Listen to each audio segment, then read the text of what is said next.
ਨਮਸਤੇ। ਜਿਹੜੇ ਵੀ ਦੋਸਤ ਫੇਸਬੁੱਕ ਤੇ ਲਾਈਵ ਹੈ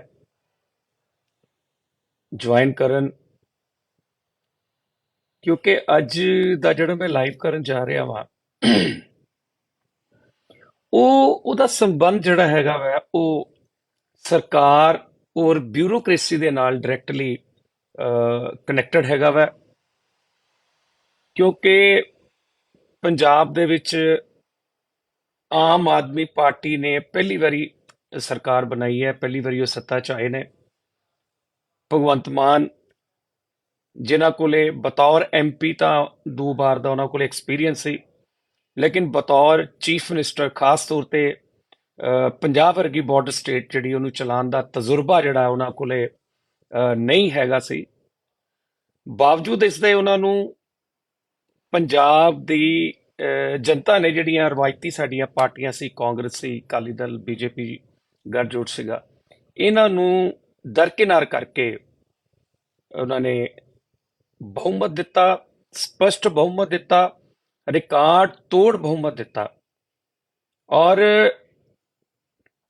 ਆਮ ਆਦਮੀ ਪਾਰਟੀ ਦਾ ਸੱਤਾ ਦੇ ਵਿੱਚ ਆਣਾ ਔਰ ਸੱਤਾ 'ਚ ਆਉਣ ਤੋਂ ਬਾਅਦ ਹੁਣ ਤੱਕ ਜਿਹੜੀ ਉਹਨਾਂ ਦੀ 8-9 ਮਹੀਨੇ ਦੀ ਜਿਹੜੀ ਕਾਰਗੁਜ਼ਾਰੀ ਹੈਗੀ ਹੈ, ਉਹਦੇ ਵਿੱਚ ਕੁਝ ਡਿਸੀਜ਼ਨ ਜਿਹੜੇ ਆ ਬਹੁਤ ਅੱਛੇ ਹੋਏ ਆ, ਉਹਨਾਂ ਦੀ ਪ੍ਰਸ਼ੰਸਾ ਵੀ ਕਰਨੀ ਚਾਹੀਦੀ ਹੈ। ਲੇਕਿਨ ਕੁਝ ਚੀਜ਼ਾਂ ਇਸ ਤਰ੍ਹਾਂ ਦੀਆਂ ਹੋ ਰਹੀਆਂ ਵੈ ਜਿਨ੍ਹਾਂ ਤੋਂ ਇਹ HP ਛਾਬੜਾ ਜੀ ਵੈਲਕਮ, ਕੁਝ ਚੀਜ਼ਾਂ ਐਡਮਿਨਿਸਟ੍ਰੇਸ਼ਨ ਦੇ ਵਿੱਚ ਔਰ ਸਰਕਾਰ ਦੇ ਵਿੱਚ ਇੰਨਾ ਕਿ ਜ਼ਬਰਦਸਤ ਕਮਿਊਨੀਕੇਸ਼ਨ ਗੈਪ ਦਰਸਾ ਰਹੀਆਂ ਨੇ, ਜਿੱਥੋਂ ਇਹ ਜਿਹੜਾ ਆਰੋਪ ਜਿਹੜਾ ਵਿਪਕਸ਼ ਜਿਹੜਾ ਅਕਾਲੀ ਦਲ ਤੇ ਕਾਂਗਰਸ ਲਗਾਉਂਦੀ ਪਈ ਹੈ ਕਿ ਵੀ ਆਮ ਆਦਮੀ ਪਾਰਟੀ ਉਸ ਢੰਗ ਦੇ ਨਾਲ ਪ੍ਰੋਫੈਸ਼ਨਲੀ ਸਰਕਾਰ ਨੂੰ ਰਨ ਨਹੀਂ ਕਰ ਪਾ ਰਹੇ, ਔਰ ਖਾਸ ਤੌਰ ਤੇ ਜਿਹੜੀ ਬਿਊਰੋਕ੍ਰੇਸੀ ਹੈਗੀ ਹੈ ਉਹ ਸਰਕਾਰ ਦਾ ਜਾਂ ਆਮ ਆਦਮੀ ਪਾਰਟੀ ਦੇ ਜਿਹੜੇ ਮੰਤਰੀ ਹੈ ਜਾਂ MLAs ਨੇ ਜਾਂ ਹੋਰ ਅਹੁਦੇਦਾਰ ਹੈ, ਉਹਨਾਂ ਦੀ ਉਸ ਤਰੀਕੇ ਦੇ ਨਾਲ ਸਰਕਾਰ ਨੂੰ ਰਨ ਕਰਨ ਦੇ ਵਿੱਚ ਮਦਦ ਨਹੀਂ ਕਰ ਰਹੀ ਹੈਗੀ। ਇਹ ਆਰੋਪ ਲਗਾਤਾਰ ਲੱਗਦੇ ਰਹੇ ਨੇ। ਇਸ ਤੋਂ ਇਲਾਵਾ ਵੀ ਵਿਪਕਸ਼ ਬੜੇ ਆਰੋਪ ਲਗਾਉਂਦਾ ਵਾ, ਲੇਕਿਨ ਕਿਉਂਕਿ ਪਹਿਲੀ ਵਾਰੀ ਸਰਕਾਰ 'ਚ ਆਏ ਨੇ, ਇਸ ਕਰਕੇ ਕੁਝ ਚੀਜ਼ਾਂ ਜਿਹੜੀਆਂ ਵਾ ਉਹ ਹੌਲੀ ਹੌਲੀ ਸਮਝ 'ਚ ਆਉਂਦੀਆਂ ਨੇ। ਲੇਕਿਨ ਸਟੇਟ ਨੂੰ ਚਲਾਣਾ ਜਾਂ ਆਮ ਕਿਸੇ ਕਾਰੋਬਾਰ ਨੂੰ ਚਲਾਣਾ ਜਾਂ ਪਰਿਵਾਰ ਨੂੰ ਚਲਾਣਾ ਜਾਂ ਦੇਸ਼ ਨੂੰ ਚਲਾਣਾ, ਇਹਨਾਂ ਦੇ ਵਿੱਚ ਬਹੁਤ ਸਾਰਾ ਅੰਤਰ ਹੁੰਦਾ ਵੈ। ਜਿੱਥੇ ਤੁਹਾਡੇ ਨਾਲ ਤੁਹਾਡੇ ਡਿਸੀਜ਼ਨ ਦੇ ਉੱਪਰ ਲੱਖਾਂ ਲੋਕਾਂ ਦਾ ਫਿਊਚਰ ਜੁੜਿਆ ਹੋਵੇ, ਜਿੱਥੇ ਤੁਹਾਡੇ ਡਿਸੀਜ਼ਨ ਦੇ ਉੱਪਰ ਇੱਕ ਸਟੇਟ ਦਾ ਫਿਊਚਰ ਜੁੜਿਆ ਹੋਵੇ, ਇੱਕ ਇਸ ਤਰ੍ਹਾਂ ਦੀ ਸਟੇਟ ਜਿਹੜੀ ਬਾਰਡਰ ਸਟੇਟ ਹੈ, ਔਰ ਖਾਸ ਤੌਰ ਤੇ ਇਸ ਤਰ੍ਹਾਂ ਦੀ ਸਟੇਟ ਜਿਹੜੀ ਸਟੇਟ ਦੇ ਬਾਹਰ ਤਾਂ ਜਿਹੜੇ ਸਾਨੂੰ ਬਾਰਡਰਸ ਤੋਂ ਜਿਹੜੀ ਪ੍ਰੋਬਲਮ ਹੈਗੀਆਂ, ਖਤਰੇ ਹੈਗੇ ਆ, ਅੰਦਰ ਵੀ ਬਹੁਤ ਜ਼ਿਆਦਾ ਸਾਨੂੰ ਦੇਸ਼ ਸਟੇਟ ਦੇ ਅੰਦਰ ਵੀ ਸਾਡੀਆਂ ਬਹੁਤ ਸਾਰੀਆਂ ਪ੍ਰੋਬਲਮਸ ਹੈਗੀਆਂ ਵਾ।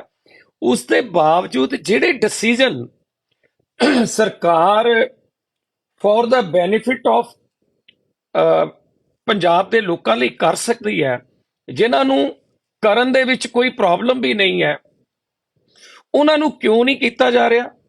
ਔਰ ਜਿਹੜੀ ਪੰਜਾਬ ਸਰਕਾਰ ਨੇ ਕਰਪਸ਼ਨ ਦੇ ਖਿਲਾਫ, ਇਲੀਗਲ ਕਲੋਨੀਜ਼ ਦੇ ਖਿਲਾਫ ਜਾਂ ਡਰੱਗਸ ਦੇ ਖਿਲਾਫ ਜਿਹੜੀ ਇੱਕ ਮੂਵਮੈਂਟ ਸ਼ੁਰੂ ਕੀਤੀ ਹੋਈ ਹੈ, ਉਹਨੂੰ ਜਿੱਥੇ ਅੱਪਰ ਲੈਵਲ ਦੇ ਉੱਪਰ ਥੋੜਾ ਬਹੁਤਾ ਬਹੁਤ ਪੂਰੀ ਤਰ੍ਹਾਂ ਸਮਰਥਨ ਨਹੀਂ ਮਿਲ ਰਿਹਾ ਹੈਗਾ। DGP ਪੰਜਾਬ ਨੇ, ਉਹਨਾਂ ਨੇ ਚਾਹੇ ਗੈਂਗਸਟਰਵਾਦ ਹੈ ਚਾਹੇ ਡਰੱਗਸ ਹੈ, ਉਹਨੂੰ ਲੈ ਕੇ ਉਹਨਾਂ ਨੇ ਕਾਫੀ ਸਾਰਾ ਉਹਨਾਂ ਨੇ ਉਹਦੇ ਵਿੱਚ ਕੰਮ ਕਰਨ ਦੀ ਕੋਸ਼ਿਸ਼ ਕੀਤੀ ਹੈ। ਲੇਕਿਨ ਗਰਾਊਂਡ ਰਿਐਲਿਟੀ ਜਿਹੜੀ ਹੈਗੀ ਹੈ, ਗਰਾਊਂਡ ਰਿਐਲਿਟੀ ਕੁਝ ਡਿਫਰੈਂਟ ਹੈਗੀ ਹੈ। ਕਿਸ ਤਰ੍ਹਾਂ ਸਰਕਾਰ ਜਿਹੜੇ ਡਿਸੀਜ਼ਨ ਲੈ ਸਕਦੀ ਹੈ, ਉਹਨਾਂ ਡਿਸੀਜ਼ਨ ਦੇ ਵਿੱਚ ਵੀ ਸਰਕਾਰ ਨੂੰ ਬਿਊਰੋਕ੍ਰੇਸੀ ਪ੍ਰੋਪਰ ਗਾਈਡ ਨਹੀਂ ਕਰ ਰਹੀ, ਜਾਂ ਬਿਊਰੋਕ੍ਰੇਸੀ ਗਾਈਡ ਕਰਨਾ ਨਹੀਂ ਚਾਹੁੰਦੀ, ਜਾਂ ਜਿਹੜੇ ਡਿਸੀਜ਼ਨ ਲਿੱਤੇ ਜਾ ਚੁੱਕੇ ਆ ਉਹਨਾਂ ਨੂੰ ਇੰਪਲੀਮੈਂਟ ਨਹੀਂ ਕੀਤਾ ਜਾ ਰਿਹਾ। ਇਹ ਸਾਰੀਆਂ ਚੀਜ਼ਾਂ ਦੇ ਨਾਲ ਸਰਕਾਰ ਦਾ ਜਿਹੜਾ ਅਕਸ ਹੈ ਉਹ ਆਮ ਲੋਕਾਂ 'ਚ ਬੜੀ ਬੁਰੀ ਤਰ੍ਹਾਂ ਦੇ ਨਾਲ ਜਲਦੀ ਜਲਦੀ ਡੈਮੇਜ ਹੋ ਰਿਹਾ। ਅੱਜ ਮੈਂ ਪੂਰੇ ਪੰਜਾਬ ਦੀ ਗੱਲ ਕਰਨ ਦੀ ਬਜਾਏ ਸਿਰਫ ਲੁਧਿਆਣਾ ਦੀ ਗੱਲ ਕਰਾਂਗਾ, ਕਿਉਂਕਿ ਪੰਜਾਬ ਦਾ ਸਭ ਤੋਂ ਵੱਡਾ ਸ਼ਹਿਰ ਹੈ, ਉਦਯੋਗਿਕ ਸ਼ਹਿਰ ਹੈ। ਪੰਜਾਬ ਦੀ ਫਾਈਨੈਂਸ਼ੀਅਲੀ ਪੋਜੀਸ਼ਨ ਅਗਰ ਦੇਖੀਏ ਤਾਂ ਉਹਦੇ ਵਿੱਚ ਸਭ ਤੋਂ ਵੱਡਾ ਯੋਗਦਾਨ ਪੰਜਾਬ ਦਾ, ਰੀੜ੍ਹ ਦੀ ਹੱਡੀ ਹੈ ਪੰਜਾਬ ਦੀ। ਕੁਝ ਚੀਜ਼ਾਂ ਮੈਂ ਤੁਹਾਡੇ ਨਾਲ ਇੱਦਾਂ ਦੀਆਂ ਡਿਸਕਸ ਕਰਾਂਗਾ ਜਿਨ੍ਹਾਂ ਦੇ ਬਾਰੇ ਜਦੋਂ ਮੈਂ ਤੁਹਾਨੂੰ ਦੱਸਾਂਗਾ ਤੁਹਾਨੂੰ ਆਪ ਨੂੰ ਹੀ ਸਮਝ ਆ ਜਾਏਗੀ ਕਿ ਸਟੇਟ ਗਵਰਨਮੈਂਟ ਦੀ ਪਾਲਿਸੀਜ਼ ਗਰਾਊਂਡ ਤੱਕ ਇੰਪਲੀਮੈਂਟ ਤਾਂ ਚਲੋ ਕੀ ਕਰਨੀ ਹੈ ਬਿਊਰੋਕ੍ਰੇਸੀ ਨੇ, ਕਈ ਇਦਾਂ ਦੇ ਇਸ਼ੂ ਹੈ ਜਿਨ੍ਹਾਂ ਨੂੰ ਖਤਮ ਕਰਨ ਦੀ ਬਜਾਏ ਜਾਣ ਬੁੱਝ ਕੇ ਉਲਝਾਇਆ ਜਾ ਰਿਹਾ ਵਾ। ਸਭ ਤੋਂ ਪਹਿਲੇ ਆਪਾਂ ਗੱਲ ਕਰਾਂਗੇ ਜਿਹੜੇ ਪੰਜਾਬ ਦੇ ਲੋਕਾਂ ਦੇ ਲਈ ਸਭ ਤੋਂ ਵੱਡਾ ਫਾਹਾ ਬਣਿਆ ਹੋਇਆ ਵਾ, ਐਨਓਸੀ ਦਾ ਮੁੱਦਾ। ਹੁਣ ਐਨਓਸੀ ਦਾ ਕੀ ਹੈਗਾ ਵਾ ਕਿ ਪੰਜਾਬ ਸਰਕਾਰ ਨੇ ਪਿਛਲੀਆਂ ਸਰਕਾਰਾਂ ਦੌਰਾਨ ਜਿਹੜੀਆਂ ਇਲੀਗਲ ਕਲੋਨੀਆਂ ਕੱਟੀਆਂ ਗਈਆਂ, ਧੜਾ-ਧੜ ਕੱਟੀਆਂ ਗਈਆਂ, ਉਹਨਾਂ ਦੀ ਰਜਿਸਟ੍ਰੇਸ਼ਨ, ਉਹਨਾਂ ਦੀ ਰਜਿਸਟਰੀ ਦੇ ਉੱਪਰ ਇਹ ਕਹਿ ਕੇ ਰੋਕ ਲਗਾਤੀ ਕਿ ਇਹ ਇਲੀਗਲ ਕਲੋਨੀਆਂ ਦੇ ਪਲਾਟਸ ਨੇ ਔਰ ਅਗਰ ਜੇ ਰਜਿਸਟਰੀ ਕਰਾਣੀ ਹੈ ਤਾਂ ਉਹਦੇ ਲਈ ਐਨਓਸੀ ਅਨਿਵਾਰਿਆ ਹੈਗੀ ਹੈ। ਹੁਣ ਤੁਸੀਂ ਦੇਖੋ ਲੁਧਿਆਣੇ ਦੇ ਵਿੱਚ ਹੀ ਘੱਟੋ ਘੱਟ 10,000 ਦੇ ਕਰੀਬ, 9,000 ਸਮਥਿੰਗ ਦੇ ਕਰੀਬ ਜੋ ਮੈਨੂੰ ਆਫੀਸਰਸ ਨੇ ਦੱਸਿਆ ਇਲੀਗਲ ਕਲੋਨੀ ਹੈ। ਹੁਣ ਉਹਨਾਂ ਕਲੋਨੀਆਂ ਦੇ ਵਿੱਚ ਪਲਾਟਸ ਜਿਹੜੇ ਖਰੀਦ ਚੁੱਕੇ ਹੋਏ ਨੇ, ਚਾਹੇ ਉਹ ਇੰਸਟਾਲਮੈਂਟ 'ਚ ਖਰੀਦੇ ਨੇ, ਚਾਹੇ ਉਹਨਾਂ ਨੇ ਫੁੱਲ ਪੇਮੈਂਟ ਨਾਲ ਖਰੀਦੇ ਨੇ, ਉਹਨਾਂ ਦੀਆਂ ਰਜਿਸਟਰੀਆਂ ਅੱਜ ਇਸ ਕਰਕੇ ਰੁਕੀਆਂ ਹੋਈਆਂ ਵਾ ਕਿਉਂਕਿ ਉਹਨਾਂ ਦੀਆਂ ਐਨਓਸੀਜ਼ ਨਹੀਂ ਹੈਗੀਆਂ। ਔਰ ਇਹ ਸਰਕਾਰ ਨੂੰ ਵੀ, ਚੀਫ ਮਿਨਿਸਟਰ ਸਾਹਿਬ ਨੂੰ ਵੀ ਔਰ ਕੰਸਰਨ ਜਿਹੜੇ ਮਿਨਿਸਟਰ ਹੈ ਮਿਸਟਰ ਅਮਨ ਅਰੋੜਾ, ਉਹਨਾਂ ਨੂੰ ਵੀ ਪਤਾ ਹੈ ਕਿ ਪੰਜਾਬ 'ਚ ਲੀਗਲ ਕਲੋਨੀਆਂ ਭਾਵੇਂ ਘੱਟ ਹੋਣਗੀਆਂ ਪਰ ਇਲੀਗਲ ਦੀ ਕੋਈ ਤਾਦਾਦ ਬੇਸ਼ੁਮਾਰ ਹੈ। ਇੱਕ ਬਹੁਤ ਵੱਡਾ ਰੈਵਨਿਊ ਜਿਹੜਾ ਇਲੀਗਲ ਕਲੋਨੀਜ਼ ਦੇ ਵਿੱਚ ਡੰਪ ਹੋ ਚੁੱਕਾ ਹੋਇਆ ਵਾ, ਜਿਨ੍ਹਾਂ ਤੋਂ ਪੰਜਾਬ ਸਰਕਾਰ ਨੂੰ ਕਰੋੜਾਂ ਅਰਬਾਂ ਰੁਪਏ ਦਾ ਰੈਵਨਿਊ ਮਿਲ ਸਕਦਾ ਇੱਕ ਸਿੰਪਲ ਡਿਸੀਜਨ ਲੈ ਕੇ।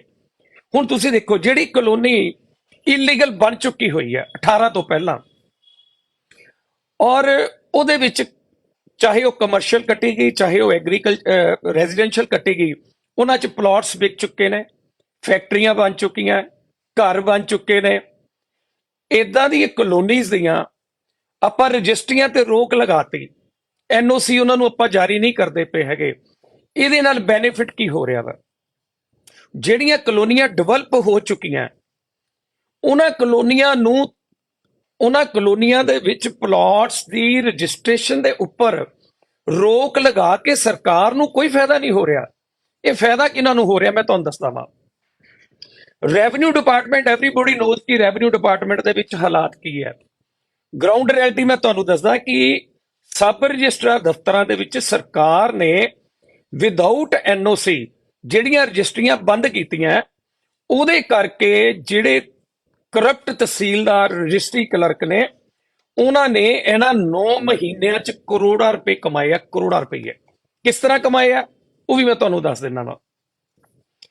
Illegal colony, coloniser, ਬਾਇਰ। ਹੁਣ ਕਲੋਨਾਈਜ਼ਰ ਨੇ ਜਦੋਂ ਸਾਰੀ ਪੇਮੈਂਟ ਲੈਣੀ ਹੈ, ਲੱਖਾਂ 'ਚ ਲੈਣੀ, ਕਰੋੜਾਂ 'ਚ ਲੈਣੀ ਹੈ, ਉਹਨੂੰ ਰਜਿਸਟਰੀ ਕਰਵਾ ਕੇ ਦੇਣੀ ਪੈਣੀ ਹੈ। ਪਹਿਲੇ ਇਦਾਂ ਦੀ ਰਜਿਸਟਰੀ ਦੀ ਜਿਹੜੀ ਰਿਸ਼ਵਤ ਸੀਗੀ ਉਹ 2500 ਤੋਂ 5000 ਰੁਪਇਆ ਸੀਗੀ। ਉੱਥੇ 2500 ਤੋਂ 5000 ਰੁਪਇਆ ਦਿਓ ਤੇ ਰਜਿਸਟਰੀ ਕਰਾ ਲਓ ਰਿਸ਼ਵਤ ਦੀ। ਹੁਣ ਉਹੀ ਜਿਹੜੀ ਰਜਿਸਟਰੀ ਹੈ, ਜਿਹੜੀ ਸਰਕਾਰ ਕਹਿੰਦੀ ਪਈ ਹੈ ਕਿ ਅਸੀਂ ਬਿਨਾਂ ਐਨਓਸੀ ਤੋਂ ਰਜਿਸਟਰੀਆਂ ਬੰਦ ਕਰਤੀਆਂ, ਸਾਰੀਆਂ ਤਹਿਸੀਲਾਂ 'ਚ ਆਰਡਰ ਕਰਤੇ ਗਏ ਨੇ, ਉਹਨਾਂ ਦੀ ਹੀ ਇਲੀਗਲ ਕਲੋਨੀਆਂ ਦੀਆਂ ਐਵਰੇਜ ਡੇਲੀ ਸੈਂਕੜਾਂ ਦੇ ਵਿੱਚ ਰਜਿਸਟਰੀਆਂ ਤਸਦੀਕ ਹੋ ਰਹੀਆਂ ਵੇ। ਉਰੇ ਮੈਂ ਚੈਲੰਜ ਨਾਲ ਕਹਿ ਰਿਹਾ, ਚੈਲੰਜ ਨਾਲ ਮੈਂ ਇਸ ਕਰਕੇ ਕਹਿ ਰਿਹਾ ਕਿਉਂਕਿ ਇਸ ਤੋਂ ਪਹਿਲਾਂ ਮੇਰੀ ਸਟੋਰੀ ਦੇ ਉੱਪਰ ਹੀ ਜਦੋਂ ਮੈਂ ਪੰਜਾਬ ਕੇਸਰੀ 'ਚ ਵਿਦਆਊਟ ਐਨਓਸੀ ਦੀ ਮੈਂ ਲਿਖਿਆ, ਸਟੋਰੀ ਫਾਈਲ ਕੀਤੀ ਕਿ ਬਿਨਾਂ ਐਨਓਸੀ ਤੋਂ ਜਿਹੜਾ ਇਹ ਸਰਕਾਰ ਦਾਅਵਾ ਕਰਦੀ ਪਈ ਹੈ ਕਿ ਅਸੀਂ ਰਜਿਸਟਰੀਆਂ ਬੰਦ ਕਰਤੀਆਂ, ਲੇਕਿਨ ਤਹਿਸੀਲਾਂ ਦੇ ਵਿੱਚ ਰਜਿਸਟਰੀਆਂ ਹੋ ਰਹੀਆਂ ਨੇ। ਦੋ ਤਰ੍ਹਾਂ ਹੋ ਰਹੀਆਂ ਨੇ। ਇੱਕ ਜਿਹੜੇ ਕਰਪਟ ਬਿਊਰੋਕਰੇਟ ਹੈ, ਜਿਨ੍ਹਾਂ ਨੂੰ ਆਪਾਂ ਸਬ ਰਜਿਸਟਰਾਰ ਜਾਂ ਤਹਿਸੀਲਦਾਰ ਜਾਂ ਨਾਇਬ ਤਹਿਸੀਲਦਾਰ ਕਹਿ ਦਿੰਦੇ ਆ, ਉਹਨਾਂ ਨੇ ਦੋ ਤਰੀਕੇ ਦੇ ਨਾਲ ਇਹ ਰਜਿਸਟਰੀਆਂ ਨੂੰ ਕਰਨ ਦਾ ਰਸਤਾ ਲੱਭਿਆ। ਇੱਕ ਲੁਧਿਆਣੇ 'ਚ ਹੀ ਸਬ ਰਜਿਸਟਰਾਰ ਸੀਗੇ, ਬੜੇ ਵਿਵਾਦਾਂ 'ਚ ਵੀ ਰਹੇ। ਪਹਿਲੇ ਹੁਣ ਜਲੰਧਰ ਚਲ ਗਏ ਸੀ, ਫਿਰ ਲੁਧਿਆਣੇ ਆ ਗਏ, ਹੁਣ ਅੱਜ ਕੱਲ ਉਹ ਬਾਹਰ ਗਏ ਹੋਏ ਨੇ। ਉਹਨਾਂ ਨੇ ਜਦੋਂ ਪੰਜਾਬ ਦੇ ਵਿੱਚ ਸਰਕਾਰ ਔਰ ਹਾਈ ਕੋਰਟ ਦੇ ਆਰਡਰਸ ਤੋਂ ਬਾਅਦ ਪੂਰੀ ਤਰ੍ਹਾਂ ਸਾਰੇ ਪੰਜਾਬ 'ਚ ਸਾਰੀਆਂ ਤਹਿਸੀਲਾਂ 'ਚ ਬਿਨਾਂ ਐਨਓਸੀ ਤੋਂ ਰਜਿਸਟਰੀ ਨੂੰ ਕੋਈ ਤਹਿਸੀਲਦਾਰ ਸਬ ਰਜਿਸਟਰਾਰ ਹੱਥ ਨਹੀਂ ਸੀ ਲਗਾ ਰਿਹਾ। ਲੇਕਿਨ ਉਹ ਤਹਿਸੀਲਦਾਰ ਕਮ ਸਬ ਰਜਿਸਟਰਾਰ ਸਾਹਿਬ ਨੇ ਇੱਕ ਨਵਾਂ ਫੰਡਾ ਲੱਭਿਆ।